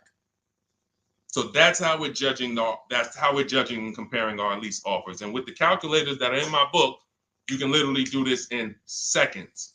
This stuff, these mathematical things that used to be complex, even hard for me to explain, when you're using the stuff in my book and you're seeing, wait, man, there's calculators, I can do this, boom, boom. Why don't these calculators exist on Google? Because anything that makes dealers compete, they're not going to make for you. They'll make stuff for you that allows you to see more and do this and make it easier and faster and connect to get a loan quick. But competition, any tools that create competition, they're not going to make those for you, because that's where the real money comes off when you make dealers compete. Okay, so you want your copy of Cars from Home, 7 Steps to Saving Time, Money, and Avoiding Dealerships. Click the picture of me on Instagram or TikTok. It's going to take you to my bio. You won't leave the broadcast. Click that link and then click the button that activates the 75% off, and you'll have 30 minutes. Once the timer goes to 0, the $97 price is what you have to pay if you want it. It's up to you, but $24 is much better than $97. $97 is still a great price. I have no doubt that you guys will write me, especially the more you use this. 1, 2 cars, 3 cars. You get 1 lease this year, a used car next year, a new car about 4 years. And Deshone, what about when websites change? What about, this is an online system. Websites go out of business. Vroom went out of business. They were in my book. We used to get bids from them to sell cars to them. When we were shopping for used cars, They were in my multiple marketplace strategy. They went out of business. I went right into the master file, updated the 9,000 people that had a book. It was probably like 2,000, 3,000 at that particular time. And the next time people opened the book file, there was no room. That's why the book is digital. That's one of the reasons. You'll see the other reasons is I have scripts that I link you to. I have PDFs I link you to, videos I link you to. I couldn't do this with a real physical book. So again, in the YouTube comments, in the Facebook comments, we have a link for you guys to get your book at 75% off for 30 minutes and use it. All right, Dolan, shoot the next one in, brother. Let's go. How old of a used car should a person buy? That's based on budget.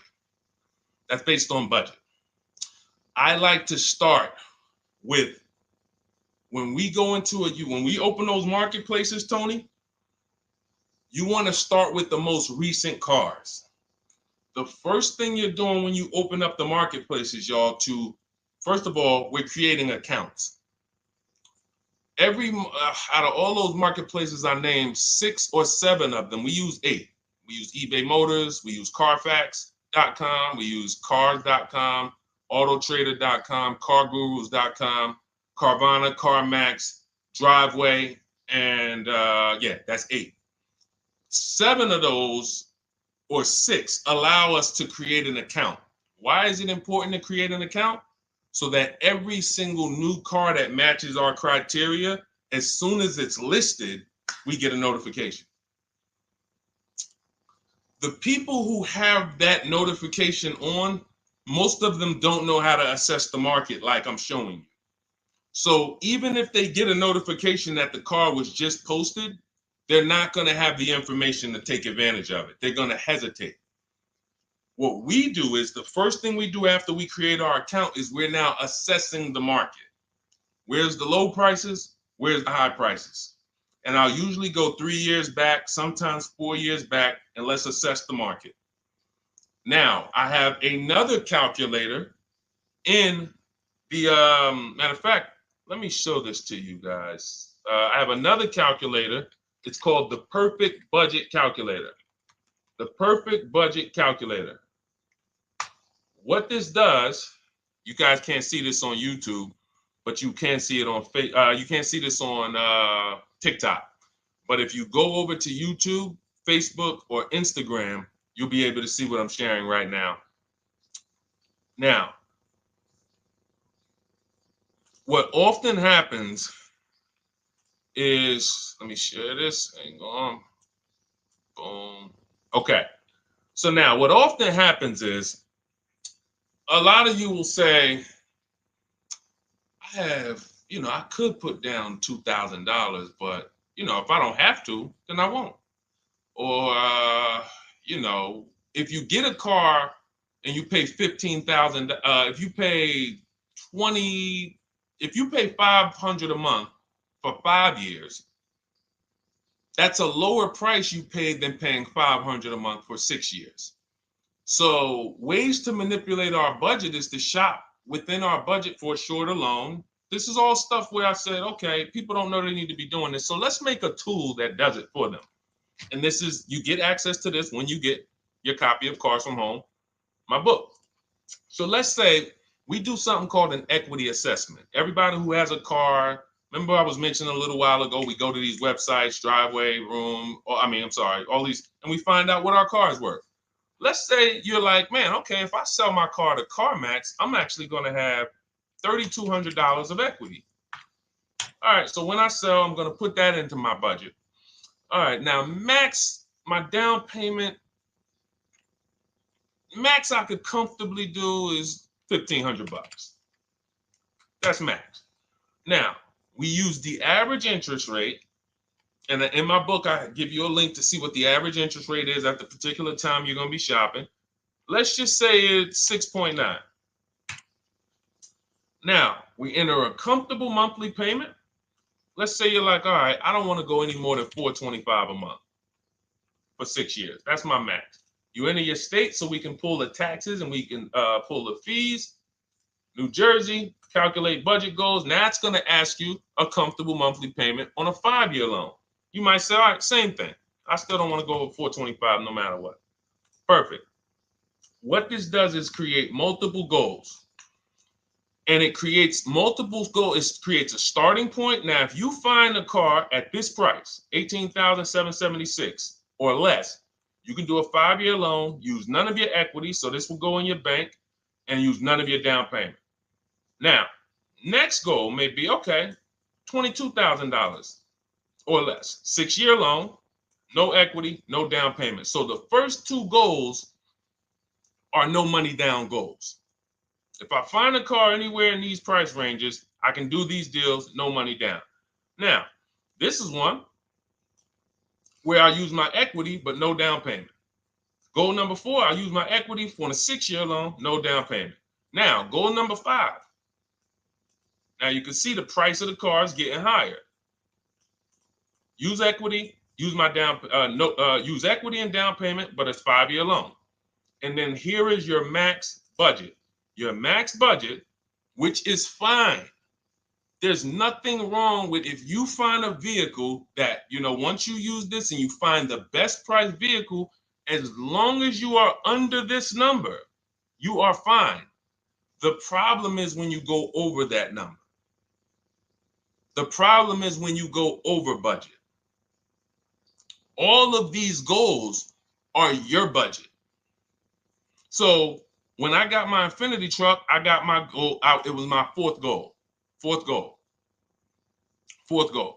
Now, this is how you make sure when you go out to shop, and look, you'll notice, look at the top. What does it say? You select your state determines the sales tax, will factor it in, give you precise figures. Now, you'll notice, what about the fees, Deshone? Don't all these cars charge fees? We've already factored in the taxes, and we've added $1,000 for fees. What is $1,000? The documentation fee and the motor vehicle fees. It's all in there. So you can go out and know that's my max budget. I cannot buy a vehicle, make a deal on a vehicle where my purchase price is more than $26,729. That's the perfect budget calculator. So there are certain things that I had to create. No one does them. Everything that I was referring you guys to, all the websites, I was doing this, and there was some things where I couldn't refer you to anything because it doesn't exist. We had to build it. So this is how we make sure we are shopping, whether it be for new cars, used cars, below our budget. And that's not how you make, but here's the thing. I need you, before we go to the next question, I need you to understand something. That doesn't make sure you pay below market price.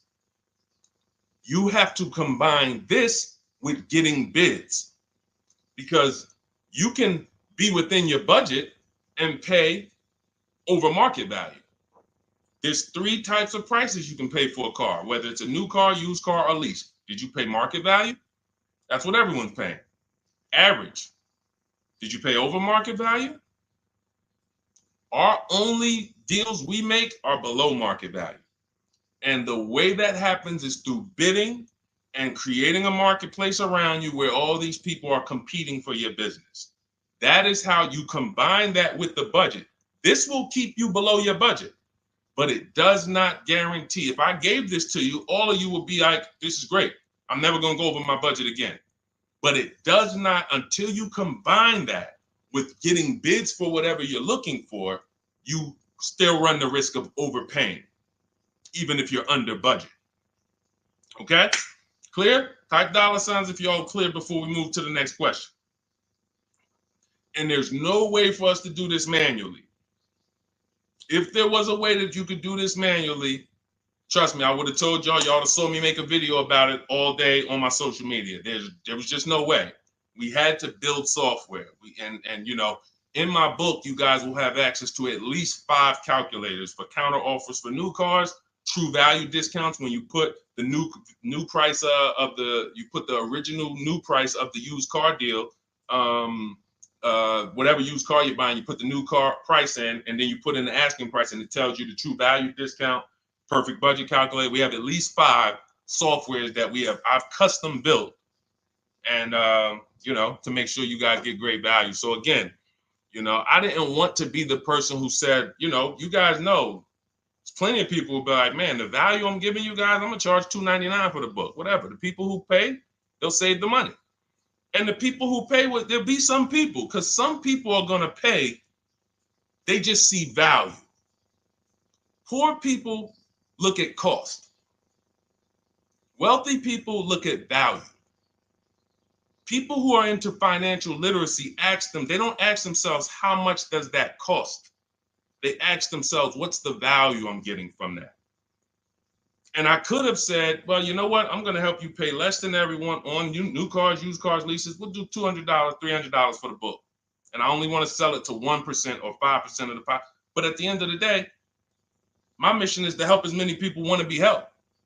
And so that's why I said, okay, $97. But even our welcome offer, you got a chance to get it for $24 if you get there before the 30 minutes is up. Okay? YouTube link, get your copy. And make sure you save the support email, guys. You see it scrolling across the screen. If, for instance, you don't get your book in 5-10 minutes, it's usually because you typed your email wrong. Reach out to my support team. They'll get you the book immediately. And soon as you pay, go to TikTok. Look, y'all see the links. Go to my bio on YouTube and Instagram. Get your copy. And as soon as you pay your $24, there's going to be a page that says screenshot this page. Right on that page, you can access your book. I want you to have the book immediately, but I also, in case some of you type wrong, big thing, we fat finger stuff. I want you to have the support email so that you can reach out to my team so we can make sure that book is in your inbox so you can use it and start saving money and building confidence. Okay, Dolan, next question, man. Let's keep it rolling. Okay, there's something about Mary on Instagram. I bought a car as is, and in less than a month, motor lock, can I sue for selling me a lemon? I'm not a lemon law attorney, but that is not what a lemon law case is based off of, in my understanding. Lemon law case is based on you buying a vehicle and the same thing continuing to go wrong at least 3 times. That's a general overview of, what the lemon law process is. And if y'all are enjoying the broadcast on TikTok, can y'all just double tap the screen and keep running those likes up? Every time y'all do that, y'all help TikTok bring more people here, and I appreciate it. If you're going to spend some time with us and, every time just you hear something you like and you're like, man, we got to share this. Oh, and shout out to Madhu for sharing. Here's the thing. I made a video about this the other day because a friend of mine got a used vehicle and the transmission went out on him in about a month. So it wasn't the engine. But when you buy a vehicle as is, it's very tough for you to have any recourse, anything that you can do, because you're signing a contract that specifically says as is. It's very tough. What I would do if I was you, because the damage is done, I just find out what it would cost me to put a used engine in the vehicle, rebuilt in a used engine, salvage yard.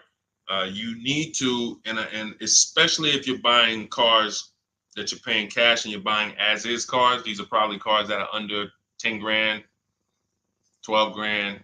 You need a mechanic. See, because that's a strategy. There is a great strategy called buying inexpensive cars and having a local mechanic so you could do what's right. Oftentimes you could drive those cars for a year or two and sometimes sell them for what you got for them because you've outlived the depreciation. Those cars are not depreciating as much unless you overpay for them. If you overpay for it, then it's going to drop because you overpaid for it. But if you pay a great price on some of these vehicles, you can oftentimes win with this, but it requires skills. One of the skills is, how do I avoid engine issues, transmission issues? So a couple things for those of you who may be going this route. You need to narrow your search down thoroughly based on title history, service records, accident history. That oftentimes you'll see, if I typed in right now 2018 Subaru Outback longevity. That's one of the things we do. It's in the 4th step of my book. Before we get prices on anything, we do a quick 5-minute search to make sure these aren't bad cars. There are bad cars out there, but there's data that shows us. If I type that in, it'll tell, okay, these vehicles are known for lasting 100,000 to 300,000 miles, depending on how they're maintained. That means you could have a quality vehicle, but if it wasn't maintained correctly by the first owner or owners, it's going to break down. The life cycle is cut short. These are preventable mistakes by simply checking Google. Now, we narrow these things down based on title history, service records, accident history. Once we do that, I don't mind buying a 10-year-old. I bought a car that was it's my around the city car. I drive it probably 200 miles a month. I bought it from a owner in South Orange. He was a 98-year-old man. He's had it for 10 years, and he knew everything about it. He leased it for 3 years, then he bought it. So he's really had the car for its entire life cycle. That's what you want, because you're able to look and see the service records. I don't mind. We have to take the risk off of ourselves, and the risk off of ourselves with used cars to prevent ourselves from buying these used cars that are breaking down on people, and they're always in the shop, and they're dying on the road, and you got to keep the tow truck on speed dial. It's simply a matter of checking to see the reliability records of the car, which is easily accessible on Google, the way I just said, and then making sure the one we get was actually maintained correctly. And that's going to give us the best chance of having a great experience. These are the steps we must take. But in your particular case, there's probably, I don't think you have a case. You can certainly reach out to a lemon law attorney. I don't think you have a case at all. I think because it's buyer beware with cars. It's buyer beware. That means it's on you. If something goes wrong, it's on you. And so what I would do is I would find a local mechanic that I trust, that everyone loves in the neighborhood, and I've been there for 10 years, 20 years. And I would say, listen, can you find out what it would cost me to put another engine in this vehicle? My father did this on his GMC Envoy about 6 years ago. It was a 2008 Envoy. The engine went out on him. He put a new engine in the vehicle. One of the best $2,000 he ever spent, $2,000 or $2,500, whatever it cost him. They put a new engine in that vehicle. He still has it. He's about to sell it for about $4,000. He's had that vehicle from 2013. Think about that. A lot of people, engine goes out, they sell the car. It's worthless now, so they take the loss. Meanwhile, man, let me come up with $2,500, and I still got no car payment for the next 6 years. We don't need to be so quick to go replace our cars. If we follow these strategies, we can actually, I love to see more people doing that. Just go fix the car. But don't go to the dealership to fix it when they tell you, hey, the engine's going to cost $10,000. And what does the dealership say, y'all? When you have these major issues and the dealership tells you the transmission is $7,000 and a new engine is $10,000, what's their suggestion? What's their suggestion when they tell you that? Because they already know you're gonna be like, yo, what the heck? I can't pay all of that. What's their suggestion? Let's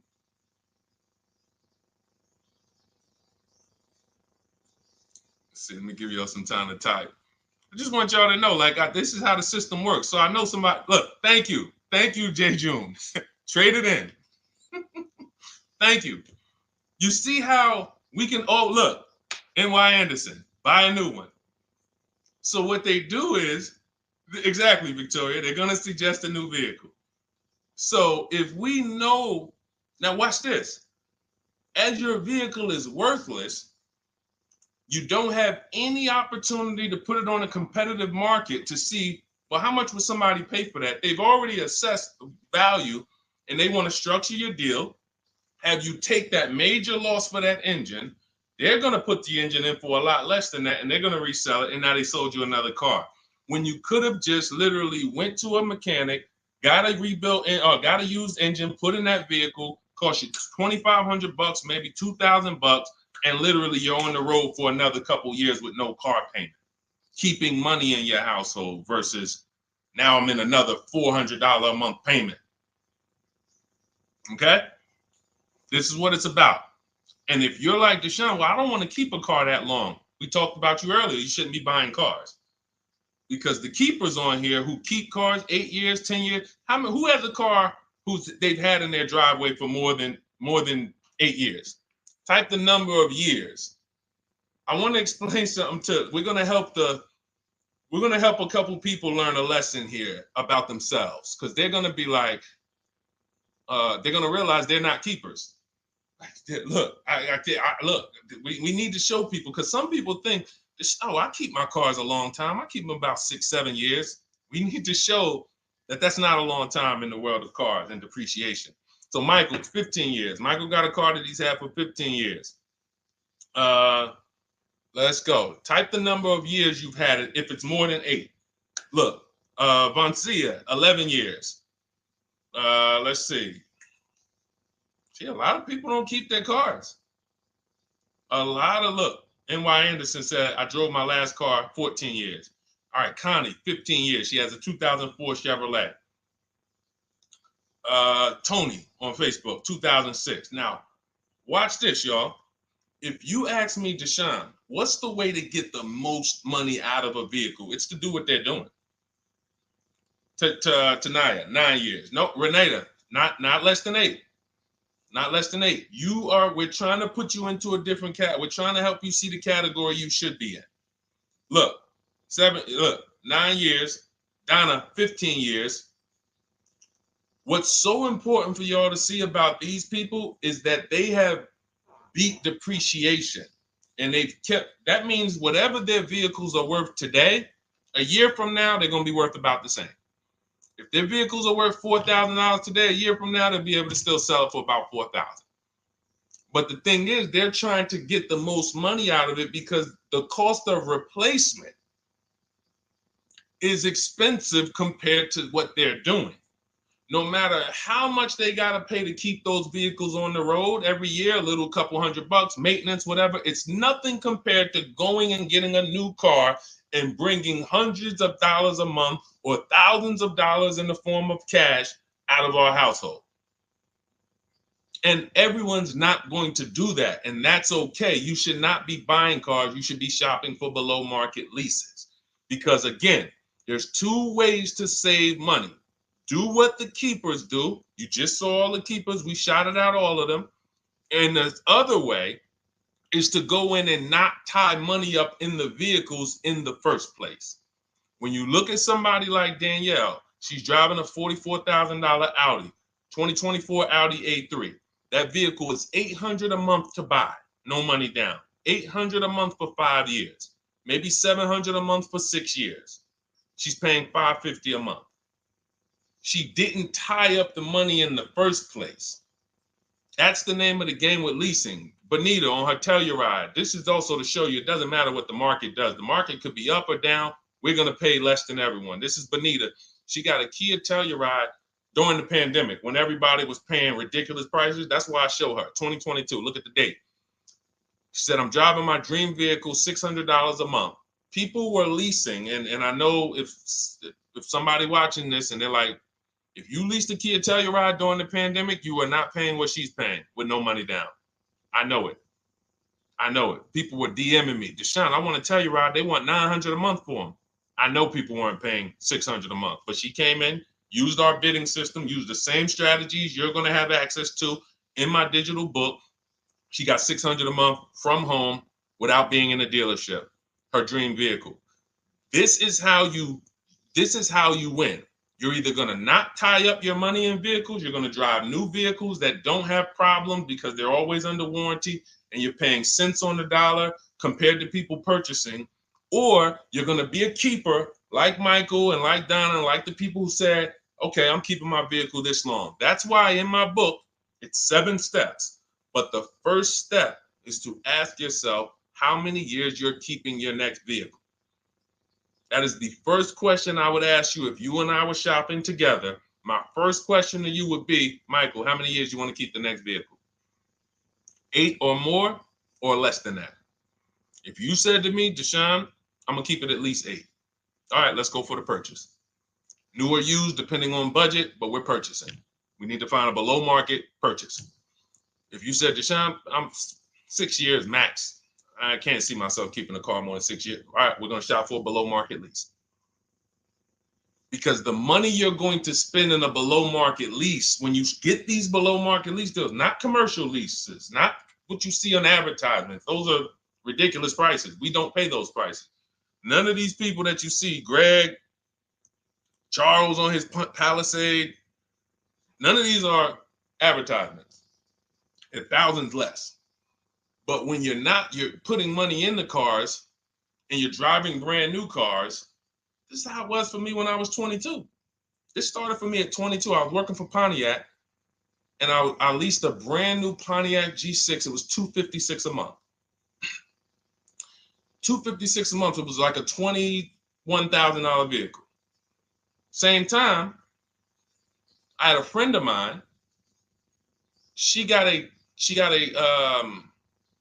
I don't want to say it because she might be watching this, and this is no shot at her. I didn't understand enough to teach her back then because I was new in the business. She went and she bought, let's call it a Honda Civic. Now my car was bigger because the G6 was a mid-sized vehicle. The Honda Civic is a compact vehicle, but she bought it. $20,000 vehicle, 22, whatever it was at the time, paying almost $500 a month. Like, that's a $500 payment. That's what it is. So my young household, I got a newborn daughter. I got a new car I'm paying $256 a month for. Same time, it's got families around me there in their 20s, but they're paying $500 a month. This is what showed me, wait, something's going on. And I never stopped. I bought a used car at that time, but since I've had 4 Infiniti leases, I've had a Jeep Grand Cherokee lease, and people always think, you must be paying ridiculous money. I see you get new cars every 3 years, but they don't. I'm driving $40,000 cars, $45,000 vehicles. I never paid over $400 a month. Not one of my lease payments was ever. I remember I got this Jeep Grand Cherokee, and it was a $35,000 Jeep Grand Cherokee Laredo, 2018. When I got my offers, the best offer was $330 a month. 12,000 miles per year. And that's what I was driving. If I was driving 15, I would have bumped it up to 15,000 miles per year. I got $330 a month. I went in there and I gave them $330 for that Jeep Grand Cherokee, and I drove off. $35,000 vehicle. This is what I'm telling you guys. This is what is called deal structure. If your deal is not on the right foundation, if you buy, but you should have leased, you're overpaying by thousands and thousands of dollars. And you're going to have subpar vehicles with that run out of warranty, and you're going to have the same payment. You're going to have higher payments. I need you out of these two categories. I need you in one of these two categories. I'm either going to keep my vehicle long enough to beat depreciation, 8 years or more, or I'm shopping for a below market lease. I'm not going to be stuck in the middle no more, buying vehicles and then selling them while they still have a loan on them, negative equity and all of this stuff. This is paramount. Okay, the buying versus leasing thing. I need most of you to put this to bed today. And I think I'm one of the only people that goes into buying versus leasing by the numbers. It's not opinion based. It's not, oh, I think you should lease if you're depending on the car here. It doesn't matter the car. Doesn't matter the car. You can see Teddy's, let's show Teddy's luxury. Teddy got a BMW. Doesn't matter. He wasn't going to keep it 10 years. Look, goes on a BMW 2024 i4 M50. It's a $73,000 vehicle, $856 a month. $856 a month. Look, he said the dealer's initial offer came in at $937 using the counter offer calculator. Using the counter offer calculator, he counted at $829, $856. If you just jumped on the broadcast, I showed you some of the calculators that I created that are in this book. In my book, there's a reason it's 5-star rated. There's a reason people that you can go read what your peers say about that book. Get your copy for 75% off. It's in my TikTok bio. Click that picture of me. Click the link. Same thing on Instagram. Go to my bio, click the link, and you'll see a button that activates a 75% off book. And if you're on YouTube or Facebook, it's in the comments section. 30 minutes only. Get your book so you can have access to all of this. Unless you just have an incredible memory and you can remember everything we talked about over the stream, but none of you can. I know none of you can. That's why, I mean, I couldn't even do it. It's just too much. We're talking about used car strategies, new car strategies, lease strategies. You're not gonna remember all of that. But anyway, let's go. All right, I think we got time for a few more. Go ahead, Dolan, keep it rolling. Make sure you guys screenshot the support page. As soon as you pay for your book, the book is on the thank you page. Remember that. I don't want you, I send you the book two ways. As soon as you pay, it says access your link below, open it. You can click it and save it right to your phone or computer right then and there. If you do not save it right then and there, make sure you screenshot the support page or use the support email that's scrolling through the screen. This is not for questions. Do not send me general car questions here. I don't answer questions by email. That is strictly for those of you who have your book and you're like, or you paid for the book and you're like, okay, where is it? It's usually because the email was wrong. That's okay. Hit that support email so that my team could send you the link out so that you can have your book today and start digging into it and using it. Even if you're not shopping right now, you can still map a plan out. Go ahead, Dolan, shoot the next question up.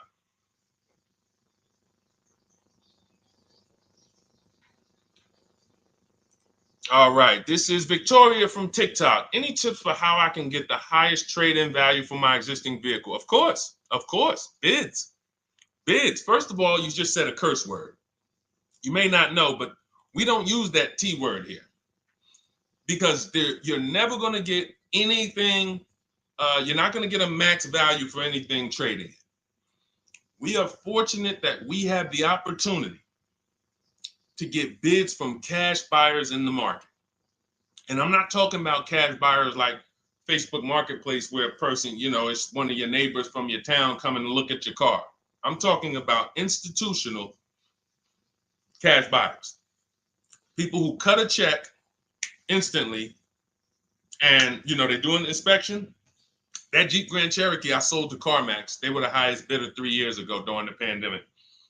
I'm not going to tell you what I made because those values don't exist anymore. So it just doesn't even make sense. But, those of you who were watching my videos earlier 3 years ago or using my tips, you guys cashed out and made ridiculous money. When corporations were trying to make money on people, we made money too. But CarMax won the bid. I went down there. They did an inspection on the vehicle. They came back.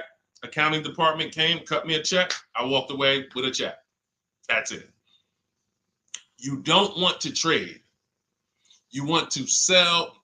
You want to break your not even break your transactions. I need you, Victoria, to realize there are three transactions in a car deal. Who you're going to sell your car to, that's one. Who you're going to buy your car from, that's another. Who you're going to get your loan from, that's the third one. Now, you're not always cash buyers. Deshone, I pay cash, then you don't need that. Deshone, I don't have a vehicle to replace, then you don't need that. But how do we make sure we get the highest value or the biggest discount? Bids. Each one, we make the market bid. So what you should do right now, Victoria, this is step 2 in my book. After we decide whether we're going to buy or lease our next vehicle, that's step 1. Then we move to what is called the equity assessment. We need to find out, do we have equity or negative equity? Equity assessment. We call our bank. If we have a loan, we find out what our payoff is. Then we're going to go to CarMax.com. I'm going to give you the 6 companies. This is the equity assessment process. We do this for leases too. I don't know if we have time to go into that, but I'm sure there's people on here who didn't know you could sell a lease. Type a question mark if you didn't know. Deshone, what do you mean selling leases? I never heard of that before. Type a question mark if you didn't know you could sell leases. We have an equity assessment process for that too. But what you would do is you go to CarMax, Driveway, Carvana, Kelly's Blue Book Instant Cash Offer. This takes 20 minutes. Auto Nation, Sell My Car, and Car Gurus, Sell My Car. Car Gurus, Auto Nation, Kelly's Blue Book, Instant Cash Offer, Driveway, Carvana, CarMax. 6 offers in 20 minutes. That's bids. See, everything we do is a bid. That's how we have peace of mind. We don't negotiate. We make people negotiate with each other. There's 2 schools of thought. I want to remodel my kitchen. I want to remodel my whole kitchen. I go in and I have 5 people come out to give me a quote. One of them comes in and I start negotiating with them. Hey, you got to take less. Hey, you got to take less. You got to take less. I don't know if it's a good price or not. But when I come in, the first person comes in, I say, hey, okay, great. Is this your best offer? I'm having a couple other people come by. Oh, okay. Okay, thanks a lot. Next offer? Oh, next offer? Oh, well, listen, look, I could beat that. Oh, I'll give you another 5,000 off. They're competing against each other. When someone knows you are shopping their competition, you're making them compete with each other. They're negotiating with each other, not with you. That's a bar. Type of exclamation point if you got that. When people know you're making them compete with their competition, they're negotiating with their competition, not with you. That's the power of bidding. That's why we got grandmothers and single mothers that can come in and do this. That's why we got people who can come in and do this. You know, how are people getting these prices? Not negotiating, because they're making people negotiate with each other to earn their business. They're making banks negotiate with each other to earn their business. It's a beautiful thing. Banks and dealerships depend on you not making them compete. They want to negotiate with you and try to make you imagine and make you think, well, that's the bottom. That's the bottom. And you think that's the bottom, but that's only their bottom. Their competition's bottom is different. Their competition's best interest rate is different. Their competition's best discount is different. And why is what we do so easy? Because we're right here in our houses. That's why our entire system, our company, or my book, our mindset is called Cars from Home. Cars from Home. It encompasses everything we do. Cars from Home. So that's what you do, Victoria. First thing you do is you go to those 6 websites, get your 6 cash offers, and that's going to be higher than any dealer you would ever consider trading the car to. Guaranteed. And this also allows us to eliminate the fake emails we get. All of this stuff is computer generated. I know you guys get these emails. Hey, Deuce, great news. We need your 2016 Kia Optima. We have a customer looking for it. We'll pay you $2,000 over MSRP. Who's gotten those emails? We'll pay you $2,000 over Kelly's Blue Book. Who's gotten those emails? Deuce, the list is CarMax, Carvana, KBB Instant Cash Offer, Driveway, Auto Nation, and Car Gurus. Car Gurus. That's step 2 in my book, the equity assessment process. This is stuff we do before we start shopping. Decide whether we buy or lease is step 1. That's going to put our deal on the right foundation. Step 2 is the equity assessment. Everything we do is a path. It's a clear, easy path. Okay, so yeah, I forgot the question that I just asked, but let's go. I could already tell. See, I could tell when I'm winding down because y'all could tell stuff will start blurring to me. That's why I'm like, see, and if that happens to me, I know it happens to you. Like that's why I'm like, listen, grab your copy of Cars from Home. It's a digital book. You'll have it in your inbox in minutes. It has it's continued updates. I probably updated that book 5 times since we originally launched it. Added calculators to it. Those weren't in it originally. I've added the calculators. I'm committed to making stuff better without being like imagine this. Oh, well, you bought volume 1 of Cars from Home, but I just put a new tool in, guys. Now you're going to get volume 2. And now every time a website changes, you got to get volume 2 and volume 3. And 5 years from now, you're getting volume 9 each time. It's like, no, literally one-time cost. And I can't tell you if that'll be around forever. I can't tell you that. I can't tell you 3 years from now I'm going to be giving free updates of the book. I don't know, but I know today that's what it is. Everyone who gets their book, you get free updates as I update the book, because there's value in that. There's value. I can send an email out to people every 3 years and ask them, hey, did you enjoy the book? They're going to say, hey, yeah. Well, here's the thing. My new version is this. There's value in that. It could just be $24. They're already a believer. Someone who used the book's already a believer. So they'd be like, yo, the new version, oh, I'm about to shop again. $24. I'll pay it again. It's the best money I ever spent. But for now, I'm not doing that. Those of you who have the book, you will get free updates, and we'll keep you on the list to make sure you always get free updates of the book. So your link for 75% off is in the YouTube comments. It's only good for 30 minutes. It's in the Facebook comments, and it's in my Instagram and TikTok bios. Click those links in my bio. Click the button that says 75% off my new book. Get there before the $97, before it goes back up to $97. And make sure you save the support email, guys. Screenshot the support email. It's scrolling across the bottom of the screen. If that book is not in your inbox in 5 minutes, I want you to email my support team. Make sure you check your spam. And I also want you to, as soon as you purchase, you'll see, I say, hey, access your book below. So there's a link where you can click, open it up, get your book immediately if you want to download it, but I also email you a copy. But make sure you save the support email just in case. And again, that email is not for questions. Okay, it's not for car shopping questions, nothing like that. That's only to make sure you get your book. Okay, so great. Listen, great job. We've been on here about 1 hour and 20 minutes. Great questions. You guys know I like to go into detail in these questions. I would love to be able to get through 100 questions in 1.5 hours, but that's just not the way it works. We're not talking about buying, $100 items here. If we were talking about house buying, we'd have to go into detail. These are major items. This is the most expensive item y'all are going to buy behind your house. Think about that. And think about how many people are there to protect you when you buy a house. Think about how many people have licenses.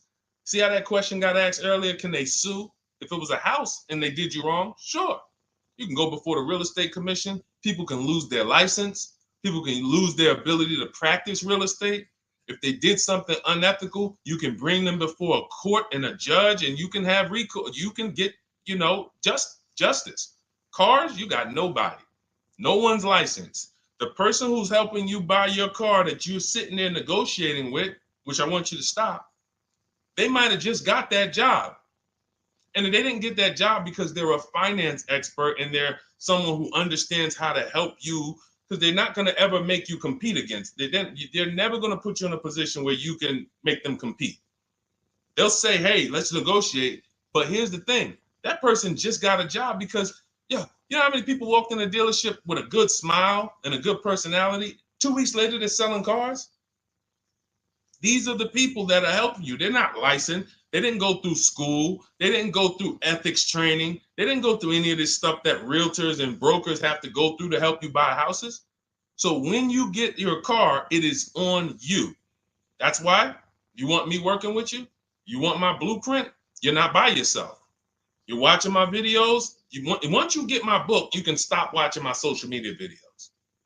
I don't want you watching my social media videos if you have my book. It's just going to confuse you, because what my social media videos do is warn you what not to do. That's what my social media videos do. Don't do this. The worst thing you could do is this. The worst thing you could do is this. Don't do this. My book is teaching you what to do. It's telling you what to do. It's not an education book. It's a do this first. Step 1, do this, do this, do this. Step 7, hey, congratulations, we're taking delivery. We're not focused on that. So once you get my book, you don't have to watch my social media videos ever again. And I want to say that because a lot of people will get the book and still be watching them and trying to piece it together. You got my blueprint. You don't need those videos anymore. Okay? So always a pleasure, y'all. God bless you. To those of you who have your book, make sure you email me when you pick up your cars, send me all the details. Deshone, check this out. This is what I got. This is what I paid. so that we can bring you guys into the stream and continue to tell everybody about you. So about the results. All right. God bless y'all. I will see y'all on the next stream. Always a pleasure.